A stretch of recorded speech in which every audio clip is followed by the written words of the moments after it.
it's time for the big one. The younger brother of Atlantis SquarePantis. And let me just tell you, it managed to exceed my expectations. It happened to be worse than Atlantis SquarePantis. I don't know how that's possible, but let's see how they did it. The first image we see to celebrate SpongeBob's 10-year anniversary is a demonic puppet from hell. Are you ready, kids? The creepy puppet is right though. You do need to be ready to sit through this mess.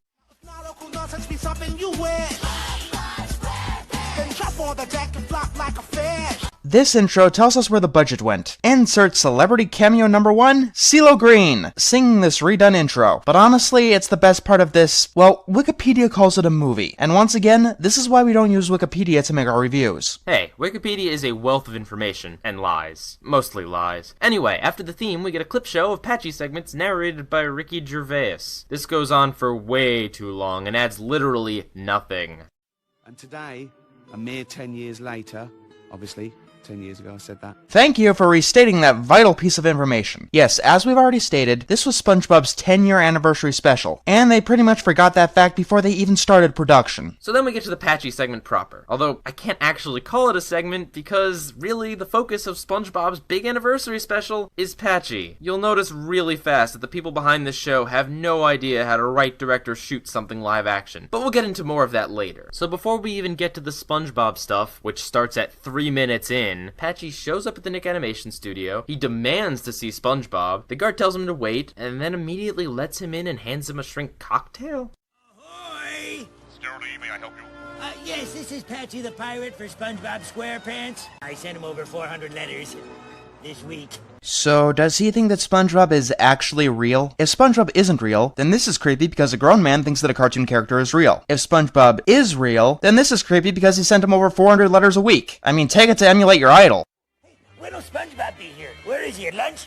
An important meeting. I'm not sure, sir. Or getting his boat waxed? Wait a minute. SpongeBob doesn't even have a license. Why would he have a boat? And since you've been the president of his fan club for a decade, you should know this! We haven't even begun, and there's already a plot hole. Well, that's bad improv for you. A sure sign that they were making this garbage up as they went along. So, the actual episode begins with the most pleasant sound in the world. 1,000,000 alarm clocks! This is apparently the 117th anniversary of the Krusty Krab. Keep in mind that Mr. Krabs opened the restaurant himself, and later is stated that Plankton has been trying to steal the recipe for that long. Then we get a cutaway, for some reason. Did you ever want to see SpongeBob as a fetus? How about a pregnant Mrs. SquarePants? Well, here you go, all 2 people with that fetish. But seriously though, this is really weird and off-putting. Especially since he tears out his umbilical cord to start eating the Krabby Patties directly. That can't be healthy. I have heard doctors claim that you shouldn't eat Krabby Patties in your 3rd trimester. Maybe that's why SpongeBob turned out this way. Ah, flashback! Anyway, we get our first song of the movie, and it's not that bad actually. Besides going on a bit too long and having next to nothing to do with the movie, it's actually pretty decent. Yeah, too bad one of the most enjoyable things about this movie is stolen from the actual SpongeBob movie. Much like Best Day Ever, this song comes from the SpongeBob movie soundtrack, which means they put the least amount of effort into making the best part of this TV movie. Speaking of the least amount of effort, we're back to the Patchy stuff. Time, 7 minutes. Patchy is tempted by his delusions of his pet bird, probably caused by the drug-infused shrimp, to look at a Rolodex full of celebrities, most of which this special is too cheap to afford. Oh no, don't worry, they can afford the celebrities, but only if they cut tons of corners on everything else in this special. Now we get the most shameless celebrity cameos that I have ever seen. Patchy uses this Rolodex to call up a bunch of celebrities that the promos promised would be in this movie. Considering this movie was made for kids apparently, how many of these celebrities would kids actually know? Even I hardly recognize most of these people. Do you? I recognize the Jonas Brothers at the top of the Rolodex. In fairness, this was the best thing they were ever associated with. Actually, that might be too mean of a joke for the Jonas Brothers. By the way, don't remind us of a better SpongeBob special in the middle of a really dull part of your TV movie. Patchy, president of the SpongeBob SquarePants fan club. Ooh, your mother must be so proud. Patchy, maybe you should consider wearing 2 eye patches. That way you wouldn't be able to see what's become of your life. What? I'm not sure if he's talking to Patchy or Tom Kenny himself. I'm sure it's a great script. 3, 2, 1. For me to poop on! Kinda pointless to shit on shit. Zing! If you'll allow me to go off on a tangent about something seemingly minor, but is in fact a metaphor to how bad the patchy stuff really is, the Rolodex footage is loot, meaning that they either did not get enough footage to cover it all, or they thought it was actually a good effect, which it's not. What makes this worse is the fact that this was a pickup shot, meaning they went back and filmed it later. Know how I know? That is not Tom Kenny's arm. You'd be able to see the white ruffle, and it looks a little bit too feminine to be his. Also, the stuff on the desk completely changes. They actually went back and shot this and still didn't plan enough to get the right amount of footage. What's worse is that this short clip is played multiple times. Finally, back to the SpongeBob stuff. He tries to get to the Krusty Krab, but is stopped by a line. He circumvents this obstacle by hopping on everyone's head, instead of maybe walking around them, or using the back door to the Krusty Krab. But that would be the reasonable option now, wouldn't it? Mr. Krabs tells SpongeBob and Squidward that Plankton is likely to strike on this busy day, and gives some exposition that there is a network of tunnels running under the Krusty Krab, for some reason. Except for the rest of the special, they're all above the restaurant. Either way, they are to study that map. Then we get a montage of Squidward sleeping. No, seriously. What? I have never fallen asleep on duty. Why would he say that? He knows he's a bad employee, and hell, half the time he's even proud of it. When I first saw the lead into this, I was hoping for a montage of Squidward slacking on the job from older episodes. It would have been a clip show, but hey, if they added a ton of new content, it could have been a good clip show celebrating 10 years of SpongeBob. But no, this is literally a montage of new animation of Squidward sleeping. What a great use of animation. And to help watch out for Plankton, I've hired some extra security. Oh shit, we're all screwed. After Pat No Pay, you want him in your restaurant again? You hired Patrick? What, you expect me to spend money on a real security guard? No, but I expect you to spend some money on the actual special, instead of bringing Plankton into the special and cutting to another montage of failure. It might have been clever if it wasn't entirely made out of sports jokes. It's not like variety is an important rule of comedy or anything. After Plankton decides that this would be a good day to steal the Krabby Patty formula, like every other day, we cut right back to the Rolodex. Motherfucker. Speaking of sports, we get a cameo by LeBron James, because this has so much to do with SpongeBob. Wait a minute, I recognize him. He was on Gum. But seriously, what does basketball have to do with SpongeBob? What, you don't remember the episode where SpongeBob plays basketball? Oh yeah, that was the episode after Squidward tried to commit suicide. I remember that now. Who else is going to be performing? Aren't you the modest one? Well, SpongeBob for one. Oh, Tom Kenny, the voice of SpongeBob? Who? Get it? Because Tom Kenny plays Patchy. So, SpongeBob isn't real then. Why the fuck did they let him in? Alright, kids at home, dress up like pirates and go swarm Nick Studios. Note, this will only work if the guard is poorly written. The next cameo is Will Ferrell, being stalked by SpongeBob producers on his morning jog. Seriously. You know, it's lazy to not have the cameos in the same room as our star, Patchy, but at least having them at their desk makes it look somewhat professional. Here, I'm pretty sure someone from SpongeBob ran into Will, took out their iPhone and possibly a gun, and bugged him until he said what they wanted him to. Because I'm president of the SpongeBob fan club Tarzana chapter, and I'm throwing a TV show too, so... Can I watch that instead, please? No, but at least we're back to SpongeBob. Oh, yeah, and there's never been a gag about Mr. Krabs changing the prices. It feels like we're watching a bad remake of a ton of different episodes mashed together. Speaking of bad episodes mashed together, another clip show! Then we have SpongeBob decorating the entire Krusty Krab with toilet paper and condiments. He put more time and money into the decor than the writers put into the special. Then we get a joke about Mr. Krabs being cheap. And then there's a joke about Squidward getting beat up. Besides the pointless Patchy crap, is there anything new here? Anything at all? Nope, they make a clip show without any clips, and it still feels like a rehash. Speaking of which, the characters get locked in a freezer. What a lazy and overused way to start your plot. Speaking of that, did you know this episode was called Stuck in the Freezer in Spain and Latin America? Let me tell you that is a much better title than Truth or Square. What's that supposed to mean? The special is either going to be truthful to the advertisement or give you SpongeBob? I have a theory on that Spanish name. They most likely gave up on the episode at the point of the freezer and assumed nothing could get more dull. But no, this isn't even the main plot. So they get through the air ducts. Remember that they have a map of this place? They bring this up just to ignore it. Why? How is it funny to watch people wander around ventilation knowing that they have a map that they're too stupid to use? Maybe it'll be an interesting character study where all the characters call each other out for bad behavior and learn something about each other.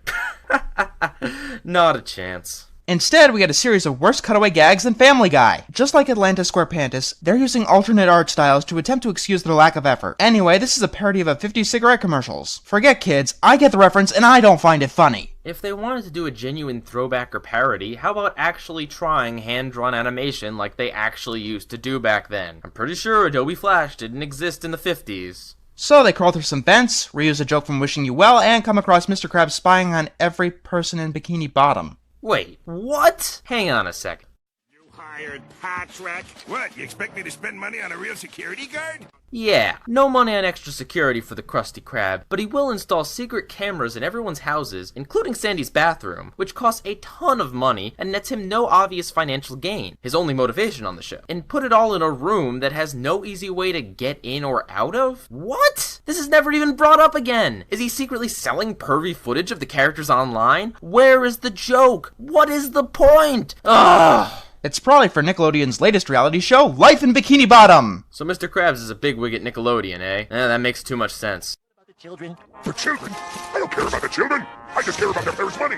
The fact that their feeble minds are easily manipulated by cheap playgrounds and talentless clowns is no skin off my nose. So Plankton enters the vents somehow, and then the group decides to split up. Mr. Krabs goes one way, alone, to presumably be lost forever. The others go the other way. Oh, don't worry, Mr. Krabs pops back with the group later, but now more patchy. And I am so sick of seeing this Rolodex. It is not a good transition, no matter how many times you use it. This leads to nothing but more celebrity shit. They don't even use his real name because they know their target audience won't recognize him. MTV is less shameless about this stuff. What is even the joke here? He went to pirate college? What, was this all made up on the spot that day based upon what celebrities actually agreed to do this nonsense?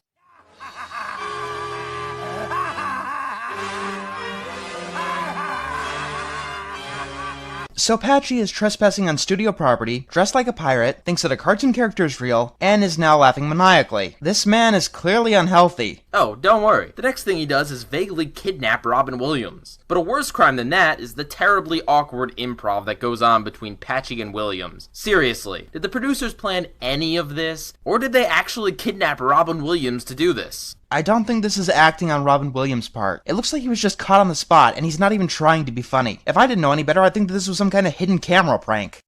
Wait a minute, I know this place. This is where careers come to die! Do we even need to comment? The movie's making the jokes for us now. When the actors have become self-aware that this is the worst thing in their career, there is no way this can get better. Also, how many shots of Robin and Patchy walking do we need to see? That's what really bugs me. So much of this garbage could have been edited down, but then we wouldn't have the marketable TV movie handle. If they edited this down, it might have looked like a kidnapping. Oh wait, so we get the extravaganza, and we see the guest stars that Patchy actually managed not to kidnap, stalk, or harass. Anyone want to bet the writers of SpongeBob don't know who Abraham Lincoln really is? Oh, I'm sure it's great for her career to be alongside a puppet and a dead president. She did the Kids' Choice Awards too. Maybe she owes Nick money. Nobody cares. Without further... Wow, look at how they treated one of the few celebrities that they actually got. I can only imagine how insulting this is to her. Speaking of insulting... What do you mean he's not coming? Now I throw him a television extravaganza, and he can't even be bothered to show up? Well, maybe if you put some damn effort into this 10-year anniversary, he'd actually be bothered to show up. Anyway, we cut to all of the other guest stars. Apparently, this guy is supposed to be the 5th best ventriloquist in the world. Well, all but 4 must suck because he can't close his fucking mouth. Did they even tell Pink she was going to be acting? Every word out of her mouth sounds bitter, like they lied to her and she just wants to get to the musical part. Let's do some practicing. Because all bands practice in well-shot music videos with already built-in special effects. Despite having nothing to do with anything, it's one of the better parts of the movie. Either way, Patchy goes looking for the actual SpongeBob. Then he gets eaten by a whale. Because, whale. You know how Patchy just wants to see SpongeBob again? Me freaking too. This is his big celebration, and it's the episode that has the least to do with him or any of his friends. We don't even get Potty for most of this. It's just terrible effects and Patchy. We finally cut back to Plankton, as he crashes into SpongeBob and semi-friends. Now, after all this bullshit, we finally get to what the commercials were talking about, and why this special is criticized so heavily. You know, besides all the other reasons. Just to recap, this far in the SpongeBob parts of this, it's been awkward, clumsy, and pointless. Not the worst SpongeBob material, but far from enjoyable. Here's where it gets even worse. At barely any prompting, SpongeBob starts telling Plankton about when he learned about the secret patty formula. You see the look on Squid's face as they go to flashback? That just about says it all. This scene was done specifically to turn this into a ratings trap. I mean, most of the other ratings traps like To SquarePants or Not to SquarePants, Best Day Ever, or even SpongeBob You're Fired, were just episodes that Nick hyped the hell out of. This episode was built specifically so they could hype it. I know this because they do this multiple times, and each time it's in a flashback that has nothing to do with the plot. My editing teacher always tells us that if it doesn't further your story, you should lose it. By that logic, 90% of this special would be gone. So, Mr. Krabs comes alive through the flashback just to toss Plankton out of the story for a while. He materializes out of nowhere right behind them. Yeah, for some reason Mr. Krabs is with them now. Like he has the ability to teleport through flashbacks. No clever transitions either. Just one shot he isn't there, they cut to Plankton, and then they cut back and he is. At least make a joke out of it. What was the point of even splitting them up? A crappy cliffhanger? And another cutaway. Squidward remembers the time before SpongeBob came to Bikini Bottom. Guess the joke. Squidward is sad because he needs some excitement in his life? No, that only happens in clever episodes like Squidville. Here, he's totally happy, even though Patrick still lives next to him. He still has to work at the Krusty Krab with someone who isn't Jim. He still has to worry about Squilliam, still has to put up with the people of Bikini Bottom, and still sucks at clarinet. Hooray for having a totally static character with no emotional range. You know what we haven't had in a while? A totally pointless flashback! These are more pointless than the songs in Atlanta Square Pantis. At least those move the characters and sort of further the plot. At least they use the same realtor model from Opposite Day. Actually, that brings up something else. Why are some of the side or one-off characters not in this thing? Mrs. Puff has a tiny cameo, Merman and Barnacle Boy aren't in it, Squilliam isn't in it, the Flying Dutchman isn't in it. Why not just have the side and even one-off characters be outside in the mob? How hard would that have even been? Just throw a little visual fan service. It doesn't require much effort. And we get an actually funny joke when Mr. Krabs throws his wallet out of one of the vents. Yeah, it's actually amusing to see someone steal from Mr. Krabs. We gotta get out of here now! Great, then maybe we could actually get to the plot. Anyway, we learn that Patrick has borrowed, also known as stole, Sandy's walkie-talkie. And as soon as he pulls it out, you know he's going to do something really dumb to foil this escape. Sandy's trapped in that box!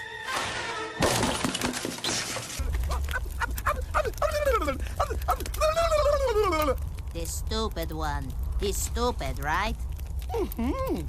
Now we get another pointless flashback about SpongeBob getting married to Sandy. Now this is one of the most infamous lies in the commercial because people actually do ship this couple. But nope, it happens to be nothing more than a play. Even the way SpongeBob presents his flashback is a dirty lie. Why would he say it like that? Especially because Mr. Krabs and Patrick are in the flashback! It's like he did that just to mess with Squidward. Like cut back to Patchy, who is sad that his special was a failure. I'm not sure, but I think that might be a metaphor for something. Patchy decides to show us the outtakes and backstory of SpongeBob. Rather than actually show us the interesting story of SpongeBob's real creation, we get some unfunny gags along with some bad acting, and a lame old-timey filter over it all. Then they go replacing SpongeBob in the opening theme song with all of the other main characters. It wasn't funny the first time, it wasn't funny the second time, and the third one makes me revile in horror of what the Eugene Krabs show would be like. I like it when Hans takes off Squid's pants. Don't take that the wrong way. But that one gag wasn't worth it for this stupid repetitive setup. I said that Demolition Doofus wasn't self-parody. This is what happens when they try to do self-parody. They bring up the cliches and do absolutely nothing with them. And then they make it go on way too long. The song is nice, but like the others, it has nothing to do with anything. If you thought the walk cycle in the Lost episode was bad, all of these SpongeBob bits thrown into the Patchy junk are that times infinity. Patchy gets launched into the air, back to the studio, and gets knocked out. He finally gets to meet SpongeBob. This leads to nothing. No comedy, no in-depth character study, just bad effects. Patchy's entire story arc in this TV movie was about meeting SpongeBob. This is what it leads to? TV movie or not, dream or not, technically speaking, this is the climax. What a load of barnacle. No, it's just me, the guy in the penny. And apparently the writers still don't know who Abraham Lincoln is. Apparently not even Abraham Lincoln knows who Abraham Lincoln is. Then, I don't even know, man. Oh, look, SpongeBob. I mean, the segment is back. Everyone is about to give up, and Patrick writes his last words, I guess. Then they decide the simplest solution is the easiest and bash their way out, making all this ventilation crap pointless. Also, I love how there are several freeze frames here. At least it's animated, so it's kind of hard to notice. Well, at least they are respecting the vent's privacy while asserting their authority and breaking through anyway. They finally get out of the vents, and because the crowd was too tired of waiting for the plot to start, they've all gone home. We went through all of that for nothing? Thank you for reaffirming this to the audience. Provided the writers didn't give up a long time ago, they finally kicked the bucket here. Out of bullshit to throw the audience, they decided to fill up the runtime with A Christmas Carol. What? Why? When? Where? How? I don't even understand this. It's all over after this, right? Nope, we gotta bring back Plankton, who had the entire restaurant to himself for the past hour or so. Oh yeah, of all the plot threads, this needed some finality. It's the only thing in this whole piece of shit that had any closure whatsoever. Instead of finishing off the other plots, we get Ricky Gervais recapping what we already saw. At least there's some variety to their laziness here. We get stock pirate images, stock footage, and clips from the episode we just watched. Then just Ricky Gervais stumbling about, probably without a script. We'll see you at the 20th anniversary. It's 10 years from now. Starting now.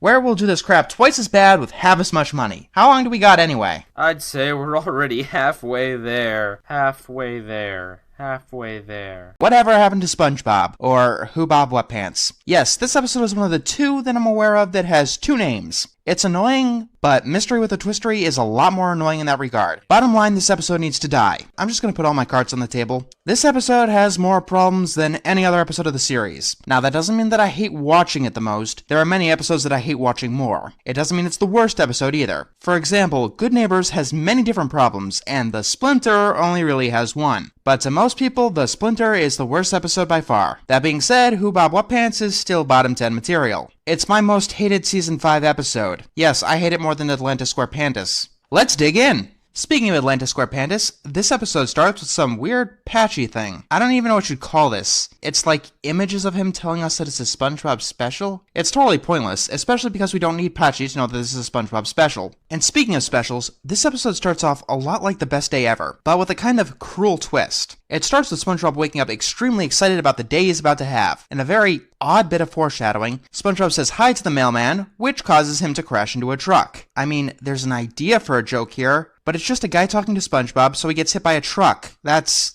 not funny. SpongeBob goes through a bunch of things he's going to do today, and we can already see that everyone hates him. One of the problems that you'll notice immediately about this episode is that it's very off-putting, and just incredibly mean-spirited. Normally in an episode like this, only one of the characters has an issue with SpongeBob, but since this is a special, they have to squeeze in every single character, and it all just piles into unpleasantness. And that's the best way to describe this special. It's just unpleasant. For some reason, Gary seems afraid of SpongeBob, which at this point in the series is kind of odd. I mean, Season 7 or Season 8 I totally understand, but this is Season 5, where we haven't had a Gary torture porn yet. Though SpongeBob did just accidentally cause someone to crash into a truck, but Gary didn't see that. Anyway, he squeezes Gary so hard that his shell bursts, and what we're left with is a grotesque blob. Funny, this isn't the first time that we've seen Gary without a shell, and it was never this gross before. SpongeBob gets chased out of his house and ends up running into Patrick. This knocks Patrick over and ends up destroying the cake he made for his mother that he spent all day baking. Season 5 is the season of off-screen birthdays. I don't know what I'm more confused by. The fact that Patrick was smart enough to bake a cake, the fact that he's doing it outside, or that he can actually recognize his mother this time. Angered, he calls SpongeBob Idiot Boy. Spoiler alert, this is going to happen with everyone, and I'll get to the problems with it as we go along. But it's structured all wrong. In this plot, being told off by the best friend is the straw that breaks the camel's back. SpongeBob should be told off by Patrick last, not first, which would make it the finishing blow, so to speak.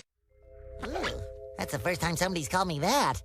No, it's not. Like, at all. People have called him idiots. Hell, people have called him worse. Blah blah blah blah blah, episode order. This would be like if Mrs. Puff was actually surprised that SpongeBob failed his driving test on an average day of boating school. I don't know, maybe this whole thing would work better as a flashback, like a story being told of why SpongeBob is so important to Bikini Bottom. Just a thought. SpongeBob decides that Squidward would love his company, and he knocks on Squidward's door. Squidward starts scolding him, and back to the flashback idea. This is conveyed, as well as all the scoldings, like it's the first time that SpongeBob has ever been scolded. SpongeBob takes this uncharacteristically personally, which just feels completely off. What do I mean by this? Remember Good Neighbors, where Squidward repeatedly yelled at SpongeBob and Patrick, and they didn't get it through their thick skulls what was going on? That's how SpongeBob usually reacts to getting berated, and Good Neighbors is not the only example of this. On top of that, which makes this especially jarring, is that in other episodes, it's character flaws or purposeful actions that get him yelled at. Here, everyone yells at SpongeBob due to accidents, which just makes it excessively cruel, and opens absolutely no doors for a change in the character. Next, SpongeBob goes to Sandy and accidentally sprays water on her robot. By the way, Sandy has a big no shout, but it's shot all wrong. It's supposed to be simultaneous with the water. She only does it after the water lands on the robot. She also calls him Idiot Boy. Yes, everyone giving SpongeBob the exact same insult is horribly contrived. SpongeBob goes to work, where he proves to be even more incompetent than usual. This ends up getting Mr. Krabs to fall in the grease fryer. But what really gets him angry is his money burning in the fryer. His money acts like lovers because Mr. Krabs called them Mr. and Mrs. Dollar. There's an idea for a joke here, but it doesn't feel like they thought it out well enough. Mr. Krabs also calls SpongeBob Idiot Boy, and that's what breaks the camel's back. Like I said, it's structured all wrong. What's supposed to break the shell is the person closest to you, and it's not Mr. Krabs, even in this episode. Hell, in pretty much any episode. So SpongeBob starts crying like crazy, always a pleasant addition to any atrocity. The tears end up carrying him back to his house, where he packs up his stuff. After one final kick to SpongeBob's emotional crotch, he leaves a year's supply of snail food, and then he leaves. Since the house is also mad at SpongeBob for some reason, it once again just comes off as needlessly cruel and mean-spirited. So, SpongeBob decides to leave Bikini Bottom, which is actually a decent idea for a special episode. The last one that they've had in quite some time. Eventually, SpongeBob comes across Mongols? They cause him to run off a cliff and get knocked out. While he's presumably dying, we cut to Patrick knocking on SpongeBob's door. Like most specials where they feel like they can get away with extending shots, they do. Sandy comes up, and we learn that Patrick's been banging on the door for 3 hours. I need his hot sauce for my milkshake. But you've been drinking it. If you've been standing there for 3 hours, then the milkshake would be gone by now. Also, Sandy has literally no reason to be here. How this plot usually works is that she would feel guilty for snapping so hard. But we get nothing. No reason whatsoever. She just wants to go in because the plot demands it. They find that Gary has eaten the entire year's supply of snail food, and has become grotesque once more. They find SpongeBob's note, and this makes them feel guilty about what they did. Because they didn't realize the guilt of their own accord, it makes this turnaround feel extremely forced. We cut back to SpongeBob, who has finally woken up. However, all of a sudden, he seems to have amnesia. Yes, the most overused plot device in history. Amnesia is done so much because it has all the appeal of speculative fiction, but can literally be done in any series. Now, this isn't the worst display of amnesia that I've ever seen, but it is the most pointless. This amnesia will lead SpongeBob to thinking he can't do anything right, and the rest of his personality is completely the same, except maybe a little bit more flanderized. Here's the thing. SpongeBob already thought that he couldn't do anything right because of his friends' crushing scoldings. If SpongeBob didn't have amnesia, this plot would largely be the same. Hell, it would be even better, and I'll get to why. Some travelers tell SpongeBob that his name is Cheesehead, and he finds bubbles in his pocket. That gets these strangers to go off running in panic. And SpongeBob, yes, I'm gonna keep calling him SpongeBob, there's no reason not to. It's not like the character had any sort of change whatsoever. I mean, he talks a little bit more soft-spoken, but that's literally the only difference between him and SpongeBob. Then we get a news report. Apparently, Bikini Bottom has fallen into chaos. This is caused by the customers not getting their Krabby Patties because SpongeBob isn't there.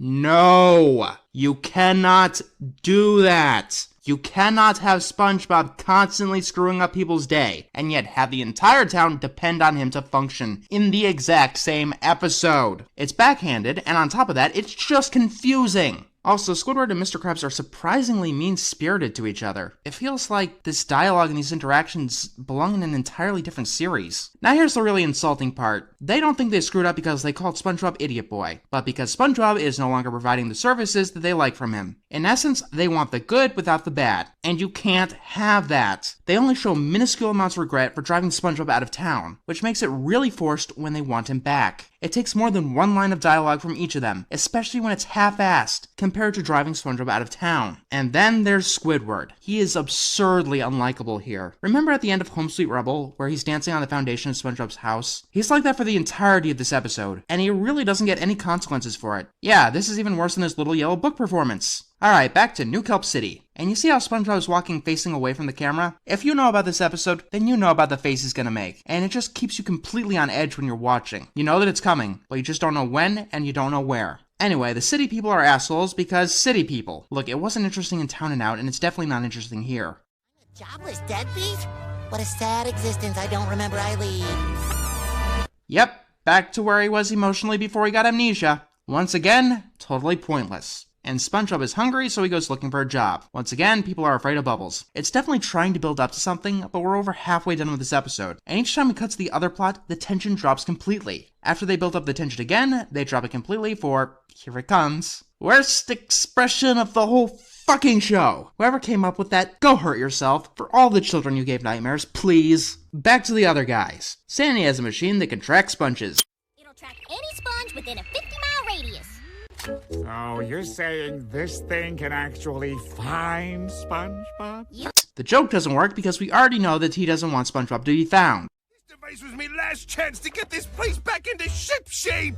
Yeah, he smashes it. I love it how the guy who needs SpongeBob the most doesn't realize what he did wrong. Yeah, Sandy and Patrick had a line of dialogue expressing some regret. Mr. Krabs, nada. He only wants SpongeBob back because he makes him money. Mr. Krabs tells Squidward to go find SpongeBob and threatens to fire him. Then he bribes Squidward with a Fabergé egg? Because it's worded like that, the episode forces you to think that Squidward can't have his job and the egg at the same time. So you begin expecting the episode to end with him homeless or something. Cutting back to SpongeBob, we have another mean-spirited joke towards the homeless. It's not funny, and you know what? It's kinda sick, because homeless people can't see this. It's like making a joke behind their back. You guys mind if I bubble? But bubbles will steady the old nerves. Watch. Okay, new rule of thumb. Anytime Bubbles is compared to smoking, it belongs in the bottom 10 episodes. It's not funny, and what surrounds it is absolutely horrible. And now I know that they've used that joke before. Also, if SpongeBob lost his memory, how does he know how he should feel about Bubbles? This bubble attracts some greaser ripoffs. Blah blah blah wasted celebrity cameo. These are gangsters that hate Bubbles. That's all there is to it, really. It's kind of a letdown after all this half-assed build-up. Oh, how cute! Now to all the adult audience members, it looks like he's gonna cut SpongeBob up with a switchblade. Now we get the only entertaining part of the episode as SpongeBob uses his bubbles to fight them back. It's a decent climax. The problem is that it's actually too early for once. We're 15 minutes in out of 22 minutes. You want to start your climax at the latest possible point. And they don't. On a side note, they already did that sewer gag in a previous episode with Mr. Krabs' coin going down the drain. The bubble-popping boys get trapped in a bubble that they don't even try to pop, and they fly away. Overjoyed, everyone starts blowing bubbles. Then the Bikini Bottom mayor, who is also the mayor of New Kelp for some reason, makes SpongeBob the mayor. And you know what? If SpongeBob actually remembered what his friends said about him from before, it would be so much more satisfying. Seriously, that pointless amnesia pretty much shot your story in the head. Also, Patrick is smart enough to bake a cake, but isn't smart enough to recognize his best friend. The personality is not a joke. Seriously, this is really starting to piss me off. I'm surprised it took this long, but Patrick being stupid is not a joke. Squidward not liking SpongeBob is not a joke. Mr. Krabs being cheap is not a joke. Sandy being into science is not a joke. Stop treating them like jokes. Doing so is a one-way ticket to Flanderization, and the worst kind of places imaginable. We cut back to SpongeBob. Don't know much about politics, or balanced budgets, or how to be a leader. I'm not exactly sure what a mayor is. Wow, he's actually a perfect candidate for the job. When the gang tries to bring SpongeBob back, we get the final problem the amnesia brings us. Since SpongeBob doesn't remember being called Idiot Boy, they don't have to deal with what they actually did. Feeling guilty is not enough. They need to actually convince the SpongeBob that was wronged that they are sorry. Found you? No, surprised at seeing a talking weasel. SpongeBob, sorry, Cheesehead. Mind filling me in? What's a weasel? Come on, guys, it's not that hard to think through your jokes and make sure that they make sense in the world that you've created. Don't pretend you don't remember me, SpongeBob. Sorry, Sandy. Why do I get the feeling that was actually a climax in an earlier draft of this episode? Either way, that should have been what happened in the final draft. Squidward somehow steals the limo and drives them back all to Bikini Bottom. Decorative egg, here I come. Wow, talk about whiplash. With how overjoyed he was that SpongeBob was gone, a priceless artifact is not enough to make him want to bring SpongeBob back. I was a fry cook before? Aye, the best in the business. You know, it wouldn't hurt to at least hint at past episodes. Oh, and even though SpongeBob is leaving, Mr. Krabs gives away an extremely valuable egg. Yep, totally out of character. Squidward trips, and the egg goes flying. And hey, they figured out how to sync up the no-shout. And the egg shatters on top of SpongeBob. Oh, so the Fabergé egg was a fake, because a real jeweled egg probably wouldn't break so easily on impact. Gems are extremely hard. I mean, if it was made out of glass or ceramic, hell, if it was made out of chocolate, it would still be insulting, but at least it would have made sense. SpongeBob gets his memory back. We're really sorry we ran you out of town, boy, but we're glad you're back. Worst. However, SpongeBob still remembers being Cheesehead. Apparently, the bubble policy has ruined New Kelp City. This entire story was pointless. Thank you for your 22 minutes. Even in an episodic show like this one, at least one character should end up in a different place than they started. That's a general rule with any story. It doesn't have to be physical or anything. They can learn a lesson, but you have to end up somewhere new. I mean, come on, a hug. Show SpongeBob's friends appreciative that he's back. Give us some sort of payoff. Instead, they give us nothing. Yeah, this episode kinda sucks. So, what are we doing today? The Simpsons! Oh yeah, that's right. Why are we doing The Simpsons? Because you hate the world and want it to suffer right now. Yeah, that sounds a bit right. You guys wanna watch some shit? I'll show you some shit. Today we're going to be doing the infamous episode, Bart vs. Itchy and Scratchy. Despite only coming out like 2 years ago, it's grown a rampant amount of hatred. In fact, last time I checked, the only episode that has a lower rating at this time is Lisa Goes Gaga, which I reviewed back when I didn't know what the hell I was doing. And why is this episode so panned? Well, Bart, how does it feel to be trolled, memed, jiffed, and dare I say, pwned? Social commentary! Have you ever been in a situation where you thought that your art was too high quality, people didn't find you pretentious enough, and you wanted to show off how little you knew about the world around you? Try social commentary. Please consult your local political science major begging for change on the street corner by the library before you attempt this. Side effects may include butchering your own career, giving off terrible implications, being the exact same things you fight against, and people ranting about you on the internet. Results may vary. Do not attempt in the state of California. It's not that all social commentary is bad, or even that The Simpsons can't be good at it. There are tons of good social commentary episodes from The Simpsons. In fact, its very inception was more or less a commentary on the typical sitcom formula that permeated in the 80s. Shows like Full House, Fresh Prince, or Family Matters showed a world that was more or less happy-go-lucky, where everyone had problems that could be wrapped up in 22 minutes in a world that actually doesn't exist. Despite being animated, The Simpsons was always meant to be the more down-to-earth comparison, showing a stark mirror on the typical American life, the actual American life. Of course, as time went on, it became more and more of a caricature of itself, and went into an entirely different direction, losing sight of the point of what it was trying to do. And now it has just as much a clue of reality as Full House did back in the 80s. In an attempt to figure out how the longest-running cartoon of all time has been holding up, I've actually been marathoning the entirety of Season 30. Why am I doing that? Lisa Marie Simpson, are you reading the Bible? Yes, it's good, but I have a few notes.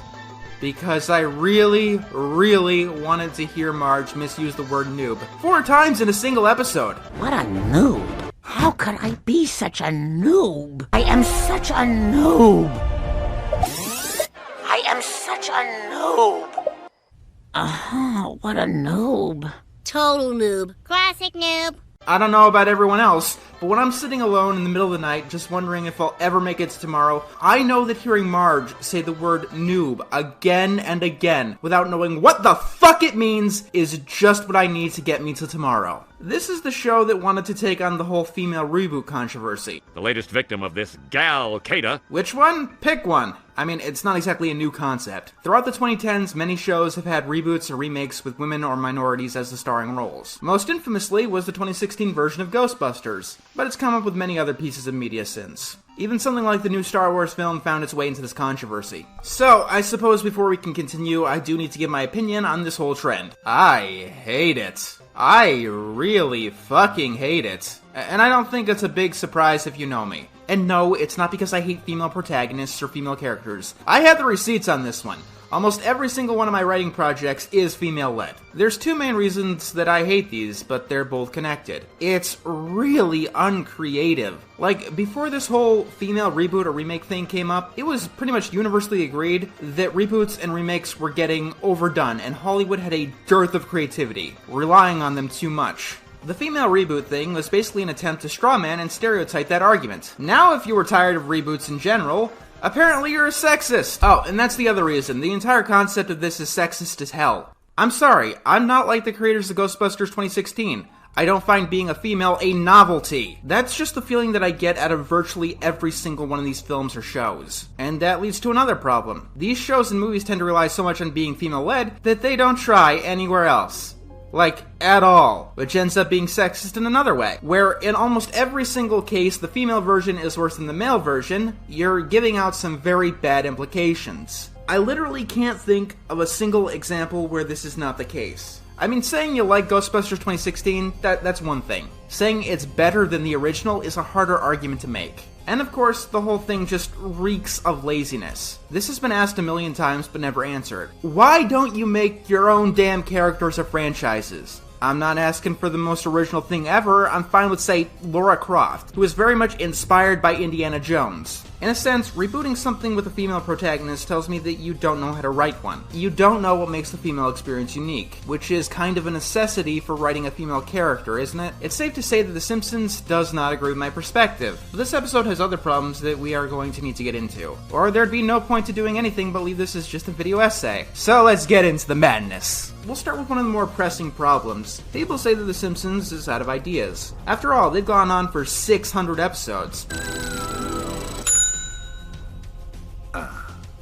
In hell, they make you watch them all in a row. It's impossible for a series to have that many stories, especially when the main characters don't really grow and change. I actually kind of don't agree with that. I think The Simpsons could easily still be fresh and unique 600 episodes in. The reason that it isn't is because every fucking episode of the show picks a plot and abandons it 7 minutes in, to go with a new one that's completely unrelated. This might seem standard Simpsons formula because they've done it so long, but it's actually a pretty big problem, and no, it wasn't there from the beginning. The first plot they choose tends to not relate to anything within the rest of the episode, and it always makes each story feel very unfocused, and it shows that the writers don't really communicate much. The worst Simpsons episodes tend to feel like a game of round robin where nothing connects. The big controversial thing only takes up about the first act, and it comes right out of nowhere. Krusty just decides to announce an all-female reboot of Itchy and Scratchy. We here at the Krusty Show really care about gender diversity. Ask anyone. Our lawyers, our attorneys, anyone. And of course, everyone with a complaint has a stupid reason for it. On the other hand, Krusty isn't much better. That movie where Superman was a chick made him a gilla of shekels. I think this might be a reference to Wonder Woman playing off of Krusty's stupidity, but there's a Supergirl movie, and that came out in the 1980s, and it was terrible, and it was panned, and it didn't turn a profit.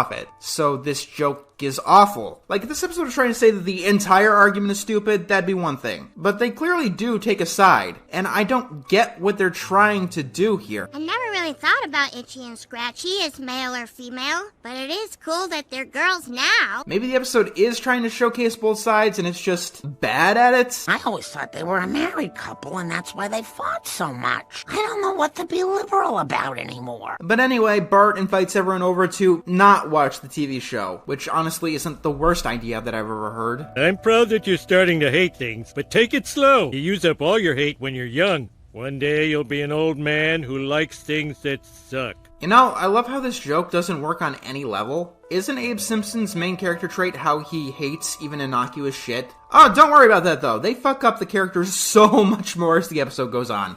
This is Lisa Simpson, recording my reaction to this historic moment in cartoon women's history.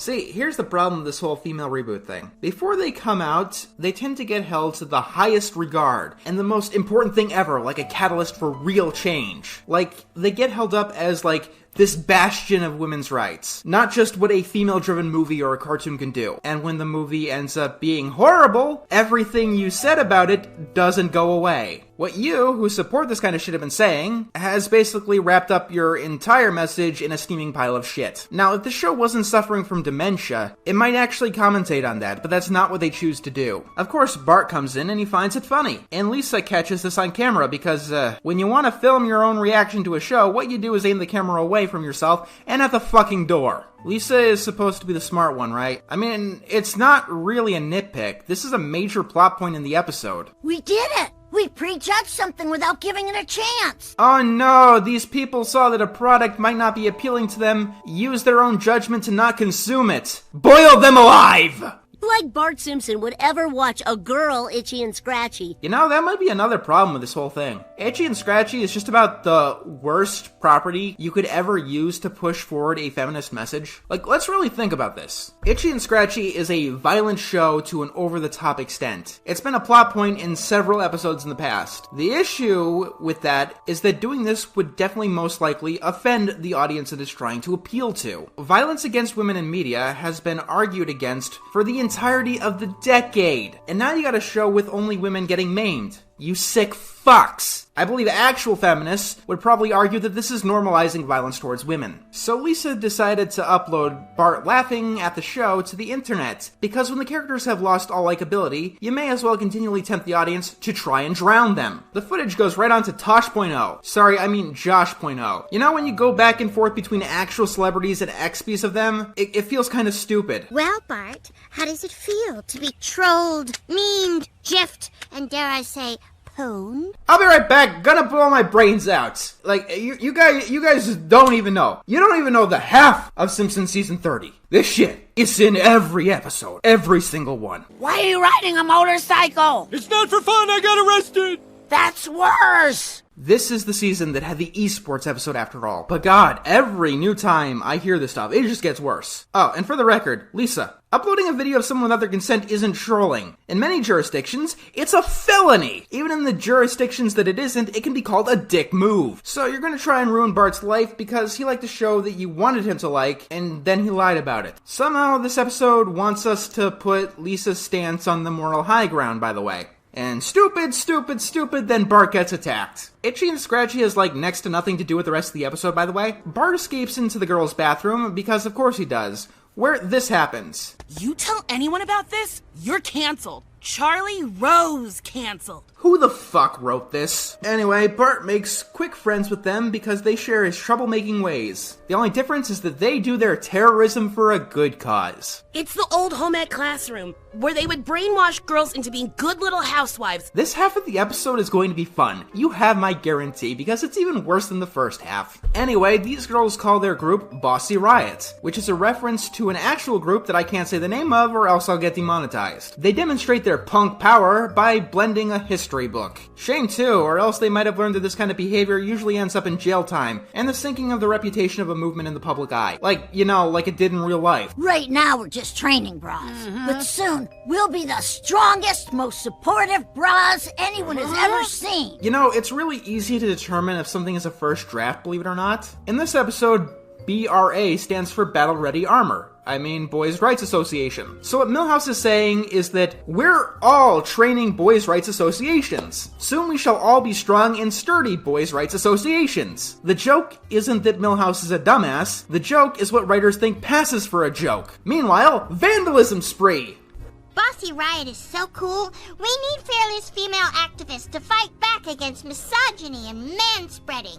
Activists. There's a fine line between civil disobedience and just vandalizing for the hell of it. Like, this episode portrays these people as the good guys, which does not do good things for their message. I mean, let's take a look at this whole thing all together. People shouldn't be so pissy about female reboots, is one message. But innocent people should be okay with being targeted by vandalism just because it's done with a feminist bent, is another message entirely. And honestly, it's kind of psychotic. For not going along with what Lisa wanted to, Lisa attempted to internet shame Bart. For Bart pushing Lisa's ideals along, Lisa attacks Bart. You can't be an activist for women's rights. You don't know anything about the feminist cause. A lot of people who fight for women's rights don't know anything about the feminist cause. A lot of people who fight for any ideology don't know the first thing about the ideology that they fight for. You know, like Krusty the Clown, making that Itchy and Scratchy all-girls reboot. Do you think that he, of all people, understands anything about the feminist cause? I highly doubt it. But I guess anything is okay if it's appealing to the morality of Lisa fucking Simpson.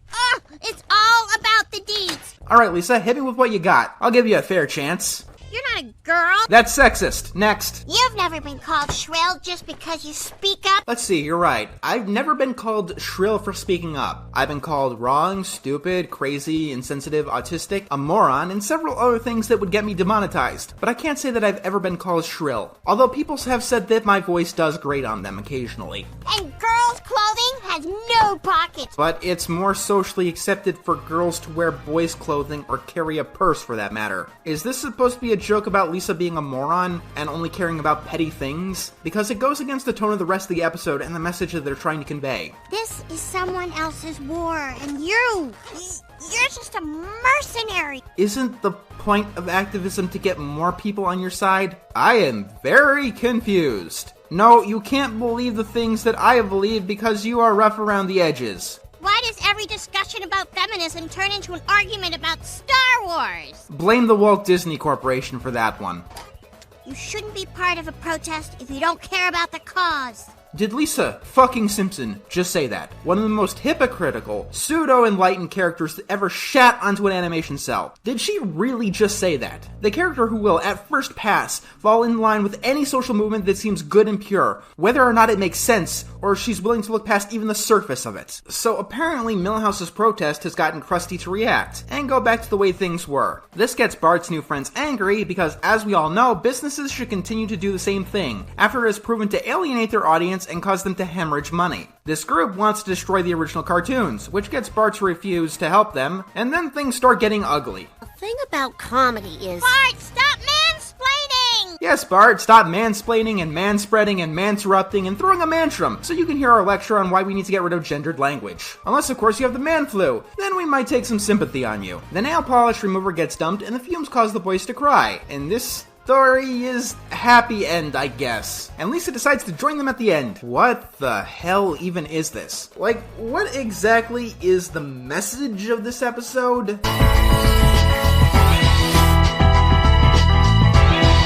Oh, whatever you say, Bart. I mean, this message badly misunderstands Bart's character, and in turn completely damages the message they're trying to push, but okay. You see, Bart was always a rebel, yes, but he was always a rebel without a cause. True, no one called Bart shrill whenever he tried to speak up, but that's because he didn't try to speak up. Bart was always an agent of chaos. He rebelled just because. There was no higher reason or power. And of course, when you have an amoral agent of chaos argue for your message, it hurts the validity of the message. Having Bart, who hasn't changed as a character, promote this message, the two of these things play against each other, damaging each other. And honestly, this whole episode makes the message seem horrendous. The only justification that Bossy Riot has within the episode is that Skinner banned sandals. According to Lisa herself, feminism is all about the details, but this episode fails to provide any of them. And in turn, it shows a bunch of girls vandalizing shit and assaulting people for the cause of girl power. We actually never see the man try and keep them down, until they've already got a reputation of vandalizing shit. I've seen actual feminist strawman characters who have more of a point than these assholes. But beyond that, it doesn't matter which ideology you're using. If the people speaking on its behalf are like this, it makes the whole thing seem largely unappealing. Anything they're shown fighting for is brought up in passing for the sake of a joke. Like girls not having pockets, or the spelling of the word history. Things that are only relevant to BuzzFeed readers while ignoring actual women's issues. I've probably said this before, but this is the reason why I hate virtue signaling so much. Keep in mind, virtue signaling is different than actually believing in something and putting it into your work. When you virtue signal, you either don't believe in any of this stuff, or you don't care enough, and you just do or say whatever you're supposed to appeal to the people who actually do care. And all too often, it makes these movements look bad. And quite frankly, it comes across as insulting. Those woke 9-year-olds on Twitter that don't exist understand this shit better than you do. Sorry, Simpsons. No one on the bus is going to clap for you this time. Andy Warhol getting shot was a better look for feminism than this stupid piece of shit. Oh my god, how do you botch up a moral this badly? Let me rephrase that. In a series that could handle serious issues like Alzheimer's, dyslexia, and even cancer, with maturity for children, how the hell do you botch up a moral as simple as violence is wrong? I haven't watched Arthur in like a decade and a half, so I'm mostly going from memory here. It's not that it's a bad show. Hell, in about a week it's going to be entering its 17th season. Yeah, both Arthur and the Magic School Bus are cartoons that are just as good as you remember them. With that being said, on to this particular episode, which is a very tricky subject to tackle. Enough beating around the bush, let's take a look at Arthur's big hit and see what happens when a character tries to retaliate against a Karma Houdini. It starts at a boxing match of all places where Arthur is about to fight. He's confident that he's going to win. However, the challenger happens to be his little sister DW. If I recall, most Arthur episodes started out with these odd scenarios, so I'm not going to complain. Although this one turns out to be really strange. There ends up being a DW in the audience. And the one in the ring happens to be Binky in disguise. He's, I guess, the school bully. Apparently they figured that Arthur would rather fight someone his own size. While Binky chases Arthur around the ring, we cut to seeing DW in the audience, laughing and eating popcorn, foreshadowing the main problem with the episode, which we will get to.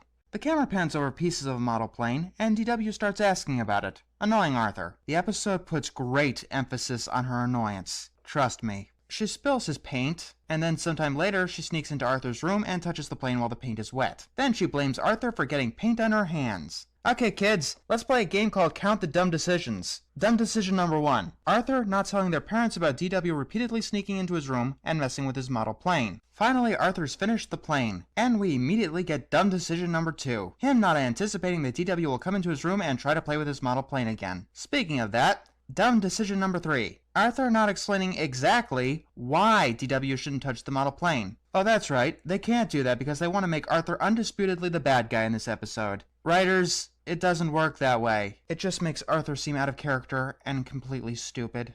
Oh, what a shocker. DW goes into Arthur's room and starts playing with his model plane. And then she tosses it out the window. Writer's dumb decision number 2, I guess. Showing how painstakingly long it took Arthur to make the model plane, and how much DW annoyed him through the process. I know why they did it. to make a normally calm, collected guy break, but unfortunately it resulted with sympathies going to the wrong character. She goes downstairs and says that Arthur made the plane all wrong. Not, Arthur, I broke it. Not, sorry, Arthur, but she just said that Arthur made the plane wrong. In her head, she is not responsible for breaking Arthur's belongings. He goes outside as a storm is brewing for dramatic effect and sees that his plane is broken. DW keeps blaming for Arthur for the broken plane, and then he hits DW. Writer's mistake number 3, making people sympathize with someone hitting a little girl. I gotta admit, writers, that takes some talent. You've got to make that little girl really unlikable for that to happen. And I'm talking Elmira level unlikable. She goes inside and tells the parents. By the way, she screams louder when cold ice touches her arm than she did when Arthur,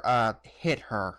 Now here's where things get muddled. Arthur doesn't want to apologize because he told DW a million times not to touch the plane. Once again, if you find yourself in that situation, tell your parents. Arthur gets grounded. What? That is so unfair! You don't even care what she did to me! We'll deal with what she did. Writer's mistake number 4, not showing how they deal with DW. It seems like she doesn't get any consequences for the entirety of the episode, so it ends up teaching the lesson that you could break people's stuff and not fear any repercussions. What you did is wrong, too. That's right, 2 wrongs don't make a right. Remember that. It's gonna come back later. The next day after the storm disappeared, I guess, Arthur tells Buster about the situation, who sides with DW.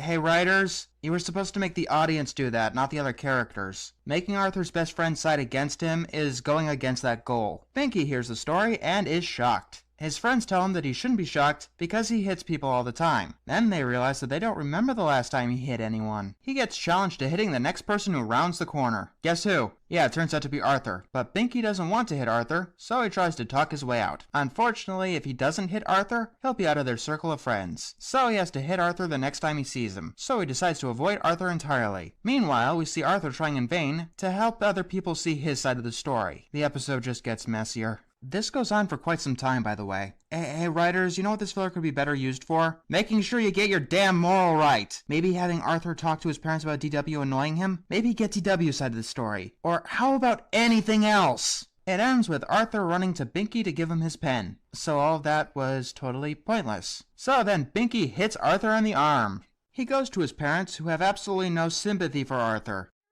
Well, maybe that's how DW felt when you punched her. Haha, you're being physically bullied at school. Karma's a bitch, huh, son? Sorry I hit you. And I'm sorry I broke your plane. But what kind of a stupid plane doesn't fly? Did you have to add that line, writers? Really? You didn't want to give her apology the slightest hint of genuineness to it? No.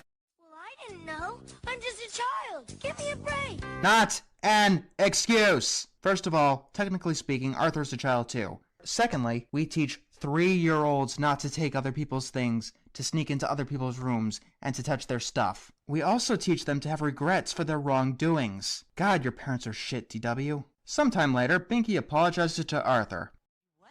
Everybody told me I was wrong and I didn't get it, but you made me understand how bad I made DW feel. So kids, what did we learn today? This is gonna be a fun one. Let's see. The obvious moral is that 2 wrongs don't make a right, but 3 definitely do. But that's too simple. Let's see what they really meant. It's not okay to hit a family member where things can be dealt with within the family, but you can hit strangers. That's totally okay. It's also okay to hit people due to peer pressure, but not because someone is annoying you. Or maybe it's okay to hit people as long as you apologize afterwards. Or maybe the moral is, don't do anything against a sibling who's annoying you, or else your friends will abandon you, a bully will hit you, and your parents won't do jack shit on your behalf. Fuck this episode. It's an episode who makes someone who hits a random kid due to peer pressure the most likable character of the bunch, and the episode sides with him. What the hell? I like this show. I really, really do. Arthur, along with the Magic School Bus, were some of my favorite shows growing up. But when a show goes on for 19 seasons like Arthur has, it's bound to have quite a few missteps. I also understand that Arthur is aimed at a particularly young audience, but the same rules still apply here. In fact, I have to be double hard on the morals of this kind of show. And when a high-quality show has a dud, it has a dud. I already reviewed Arthur's big hit a while back, like a few years back, and I'm reviewing this episode for mostly the same reason. It really bunks up the moral, and this episode bunks up a moral badly. I should preface this by saying that I don't like DW. She is not a good character. In most episodes, she comes off as annoying and selfish, and you just hate every second that she's on screen. I get it that in the real world, that's how young children may act, but sometimes you've got to sacrifice realism to write a decent story or create a decent product. How fun would a video game really be if you had to stop running every few minutes to catch your breath? I'll tell you this, that would be far less annoying than some of DW's whining. And this episode is probably her worst appearance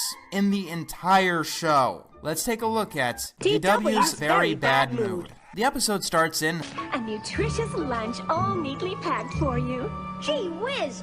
Thanks, Mother! The 1950s. Arthur, are you ready? We've never ever been late for school, and we don't want to break a perfect record. I think there might be something in the water supply. Somebody's poisoned the water hole! Arthur keeps talking about his perfect family, and everyone is creepily perfect. My life is just about perfect, except for one little thing. Can you guess? Oh, so that's what happened to Fallout. Honestly, the strangest part about this scene is the giant monster DW destroying everything is more likable than DW in the rest of the episode. The actual episode starts with DW complaining about cereal. These corn puffs are soggy. Isn't cereal supposed to be soggy? You can't make me, and I'm not going to preschool either. I'm sick of preschool. I'll do what I want. Do you hear me? Do you? Oh boy, it's going to be one of these episodes. Okay, this episode tries its best to accurately have a child throwing a massive temper tantrum for the entirety of the 11 minutes. It's loud and it's annoying as hell, and it's not at all pleasant to watch. It probably wouldn't even be pleasant for the target audience. And do you know what the real kicker is? We're supposed to sympathize with DW. No! God, please, no! No! When this show is basically aimed at kids Arthur's age. I won't feel better in the morning. I won't!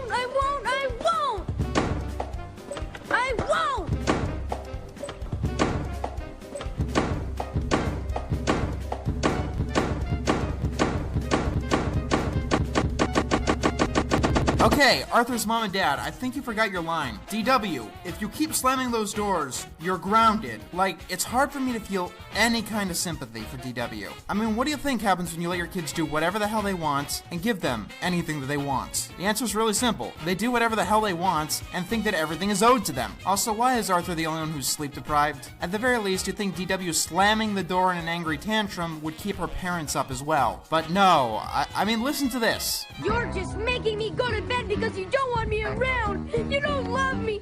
You wish I wasn't even born. Maybe this was established in the theme or in the first episode and I just forgot, but does DW speak in a frequency that her parents can't hear? Or is this just a Rugrats kind of thing? Or are her parents really so browbeaten by their spoiled child that they just ignore everything that she does? I mean, forget being mad and scolding DW. Mr. Reed doesn't even have a reaction. Yep, the sky is blue. My daughter is an asshole. Arthur, why don't you just ask her what's wrong? Because you don't want to justify bad behavior like temper tantrums? So Francine comes over to Arthur's house to ask why DW is acting up. You know, this could be a very good episode about anger management and how to deal with it. But if the episode is trying to teach that message, it states that you should keep complaining and shouting and annoying everybody. But you know what they say, the squeaky wheel gets the grease. Actually, no. If a wheel keeps squeaking, I'm going to throw it out and get a new wheel that isn't squeaking. That's how the real world works. So now we spend a minute with DW just going on rants about how she hates her life and how blah blah blah, shut up. DW, can I ask you a question? Maybe. What's the matter with you? This question offends DW, and I don't know why. I mean, the reason DW is acting up like this is because she didn't get invited to the birthday party of someone she doesn't even like. But throughout the whole episode, she feels entitled and highly justified to this invitation. I mean, why is DW quiet about the actual problem if she feels like this is owed to her? I didn't think she'd get so upset. It's not your fault, Francine. You're absolutely right. It's your fault for not scolding your child when she was yelling and ranting at Arthur. It's your fault for completely ignoring the issue. Be parents to your children. But I forgot, your kid's getting bullied in school is karma for hurting the one who could do no wrong. I'm surprised you guys don't pray to DW at night. Gonna be a future episode where they start a whole religion around DW. I didn't mean to hurt your feelings, but you really are being a total doofus.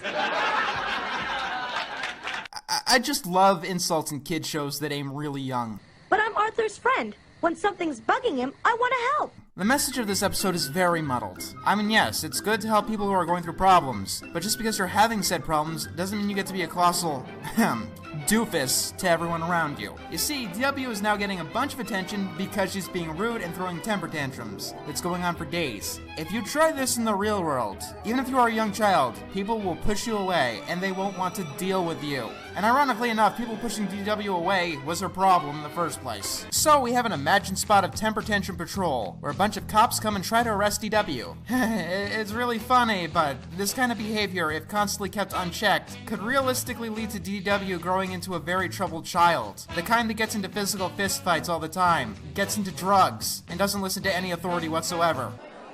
You know what? I think DW's being a pain because she's upset about something. I reiterate, being upset about something is not an excuse to be an asshole, especially to people who have done nothing wrong. And it's in this scene that the episode goes from intolerable to horrible, because it's portrayed that DW shouting and generally being unpleasant should be awarded with sympathy and understanding. I mean, even what they're trying to do would not work in the real world. You want a child like DW to tell you what's wrong? You need to get her to cool off first. You need to stop all of this slamming the doors before she'll actually give you a straight answer. Trying to get to the bottom of the situation in the middle of these emotional outbursts is only going to escalate the problem. So they try to figure out why DW is constantly throwing temper tantrums by constantly spying on her. Where'd she go? Ah! I know what you're doing and it won't work! There was supposed to be a message in this episode, right? Francine, can I ask you a question? Sure, anything. Why don't you go back to your own house and stop bothering us? DW, this being rude to everybody has got to stop. Well, to steal a quote from DW, just what are you going to do about it? No, I'm serious, dead serious. What are you going to do about it? You see, saying stop doing this or stop doing that isn't going to work if there's no weight behind it. DW knows you're not going to do anything to her at all. Hell, she's been rude to everyone, even her father, for 3 or 4 days, and has been slamming doors all night. And you haven't even given her a time out. 5 minutes in the fucking corner. Hell, you know what? Arthur and Francine, despite their failings, are better parents than you and your husband in this episode, because they're actually paying attention to your child. Well, I know something that might make me feel better. I know I'd feel much better if I could see Crazy Cool Kittens, The Journey Home, this Saturday at 1 o'clock. You've seen that movie twice, DW. No, the correct answer is because you've been rude all week, you're not seeing any movies for quite some time, and you're grounded. How about if we take her? Arthur and I would love to go. Oh good, you're teaching her that if she acts like an asshole for a week, people will take her to the movies. You want to find out what's wrong with DW, right? No, you do. He wants to stop the temper tantrums. And the last thing you want to do is bribe or reward your child to get them to stop with the temper tantrums. Like seriously, it does not matter how much they yell or shout. Caving in or doing something that they want is something that you should not do to end a temper tantrum, because it teaches them that gimme gimme always gets. Remember that we were supposed to be sympathetic to DW during this whole episode. So after acting like an asshole for a week, she wants to go to a movie that she's already seen twice. I'm assuming she's seen them both times in the theaters as well. Even back in 1998 when this episode came out, that was pretty expensive. She wanted to go to the movies at this specific time, not to watch the movie, but to infiltrate and trespass on a birthday party she wasn't invited to. She states that she's not really friends with this person and doesn't really like her, and doesn't play with her. And also, it's a birthday party to a movie that she's already seen twice. What are you doing? Having fun! Loads and loads of fun! Yep, the preview screen's telling me to turn my cell phone off before the movie, which you probably can't even read. It's just barrels and barrels of laughs. Because I have lots and lots of friends. And after DW makes a fool out of herself, I know you're 4, but you're sitting in an end seat next to your brother. They're not blind. DW decides that she doesn't want to be in the theater anymore. So after DW acts like an asshole for a week, gets to go to a movie in the theater that she's already seen twice before in the theater for a petty reason to make the popular girl jealous, someone she doesn't even like, without even apologizing for anything, DW gets rewarded with ice cream. And she also gets to go to Francine's birthday party. To Francine's birthday party. Yes! What? No way! This is better than Lisa's party. This is a 3rd grade party. Just wait till I tell them. Just wait. And revenge is always the solution. And you should always seek to make the person who shunned you jealous. What was the moral of this episode? Right, browbeat people until they accept you, even if you don't like each other. Excellent message for the kids. DW is gonna grow up into someone with a massive victim complex. Or she's gonna be in the system throughout all her adolescence. Have fun, Mr. and Mrs. Reed. You know what? You wanna know how to be a good parent? Watch what Mr. and Mrs. Reed do for DW and do, like, the opposite of that. This episode can go die now. So, I hate this show. Like, really hate this show. And, you know when I said that Sanjay and Craig was the worst? I was wrong.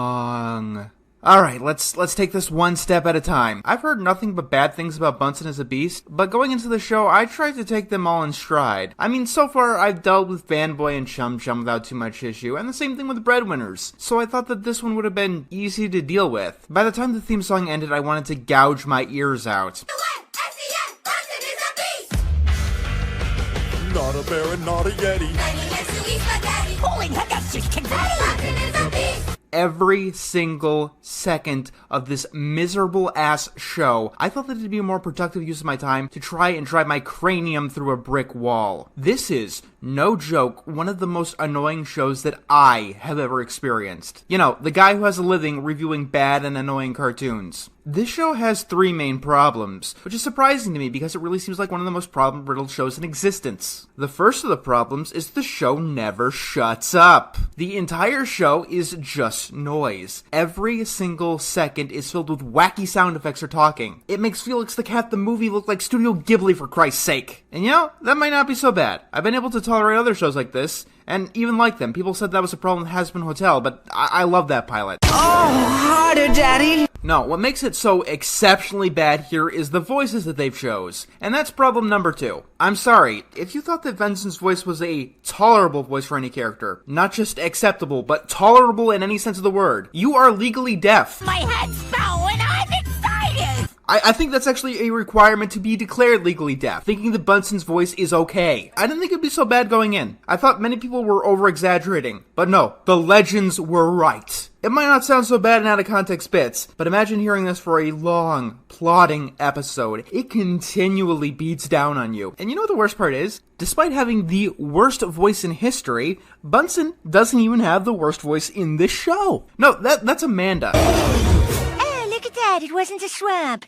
Buzz off, weirdo! She speaks with a lisp that goes on to great. It's not just that these two voices together are annoying as hell, but half of the time, you don't even know what they're saying. Like, it sounds like vocal mush, lost in some strange inflections that the human or beast or whatever voice shouldn't be able to make, because the human ear certainly can't hear it. Let me give you a brief rundown of voices that I'd rather listen to than Bunsen or Amanda. I would rather listen to Bubsy from Bubsy 3D. I would rather listen to Whitey from 8 Crazy Nights. I would rather listen to any of the Problem Solvers. I'd rather listen to every episode of Control-Alt-Delete than one episode of this show. And if you recall, Control-Alt-Delete had literally broken audio equipment. I'd even rather listen to my own videos from 2013. The audio quality in this show is that fucking bad. I could only make it a couple episodes through this one because by the end of it, I had a legitimate headache. No, I'm not kidding. Whose idea was this? Oh yeah, Butch Hartman. Alright, we're on to our next problem. Nickelodeon has had an issue with, some would call it relying on the same people and products over and over again. But I'm just gonna call it what it is. It's creative inbreeding. That's the only way to describe the later Dan Schneider shows, the middle SpongeBob seasons, or the later Butch Hartman shows. They're jokes and stories and shit that we've seen before regurgitated and put back together in disgusting new ways. Butch Hartman has been a controversial figure as of late for a variety of reasons that you can look into on your own time. A lot of people say that he's like the George Lucas of animation. He's a guy with big ideas that he didn't really know how to communicate into writing. He's not. Butch Hartman is the M. Night Shyamalan of animation. He started out really big, with some pretty good successes. He was praised as someone great, got a big ego, and then made a series of progressively worse cartoons until his reputation was in the toilet. With George Lucas, even the ideas of his worst products could work on some level. Bunsen as a Beast could not work. Ever. What's the concept? Amanda wants to commit a genocide against Bunsen's race. Perfect concept for kids. Totally family friendly. Can't wait to see it on Oaxis. It might sound like I'm exaggerating, but I am only barely exaggerating. In the theme song, Amanda says she specifically wants the beasts gone so their numbers won't be increased. That sounds like some fucked up shit no matter how you spin it. The writing is the final major problem with the show itself. I will say, this doesn't have the traditional Butch Hartman cliches, because that requires trying. This is season 10 of Fairly Odd Parents bad, where things just happen because deranged people who put no effort into their work think that random things that don't make any sense equals funny. The teacher has an omelet that's not hers. Then she interrupts the climax of the episode to say that the omelet is hers. Alright, everyone, stop!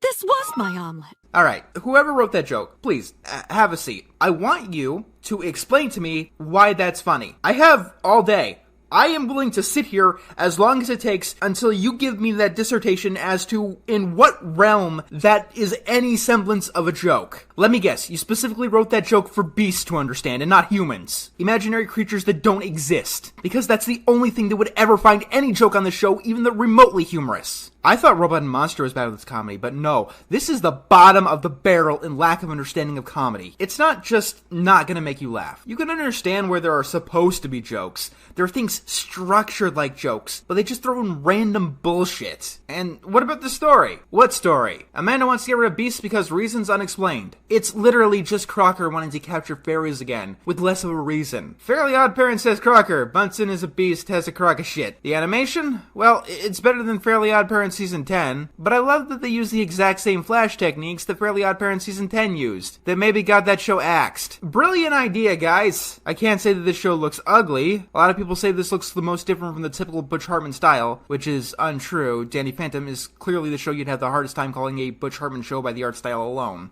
I think that this is the best a show could look in terms of the Butch Hartman style, which means it's only like a 4 out of 10 in terms of animation. But even if the animation was amazing, good writing can save bad animation, but bad writing can never be saved by good animation. And while this show does look decent, I guess, really decent, I'm too busy banging my head against the wall to look at it. Every second of the show is filled with off-the-wall annoyance. It is legitimately one of the most annoying shows that I've ever seen. Yes, I'm repeating myself, but I feel that I have to emphasize this.